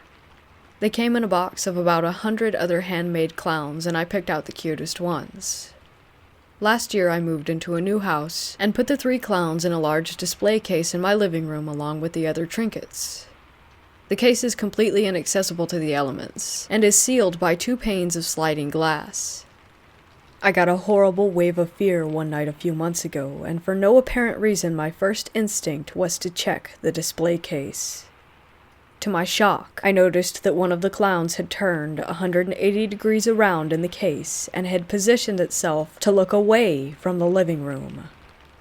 The glass had remained shut, and nothing else was out of the ordinary. I turned it back to face the right way and forgot about it until I felt the same wave of fear about a month later. Once again I checked the case, and the same clown was turned the same 180 degrees around again. This has happened about 5 times now, and I'm starting to get really worried. I can't help but believe that it's a dark spirit or energy. I'm so freaked out. It's like the clown is trying to reach me, make me notice it, or perhaps get closer to the other objects in the case. I'm afraid to destroy it, move it, or touch it at all, because I don't want to absorb any energy or curse that it might contain.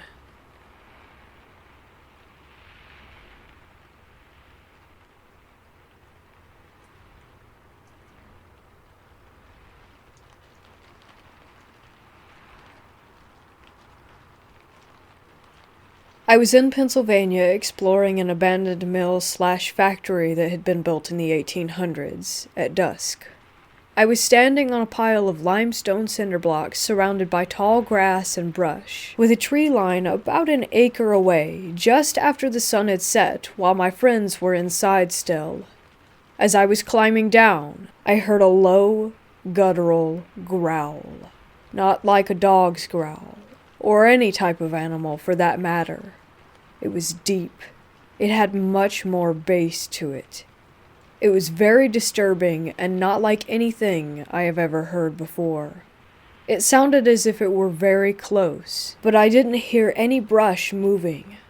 It freaked me out, and I booked it to my friend's house in the dark.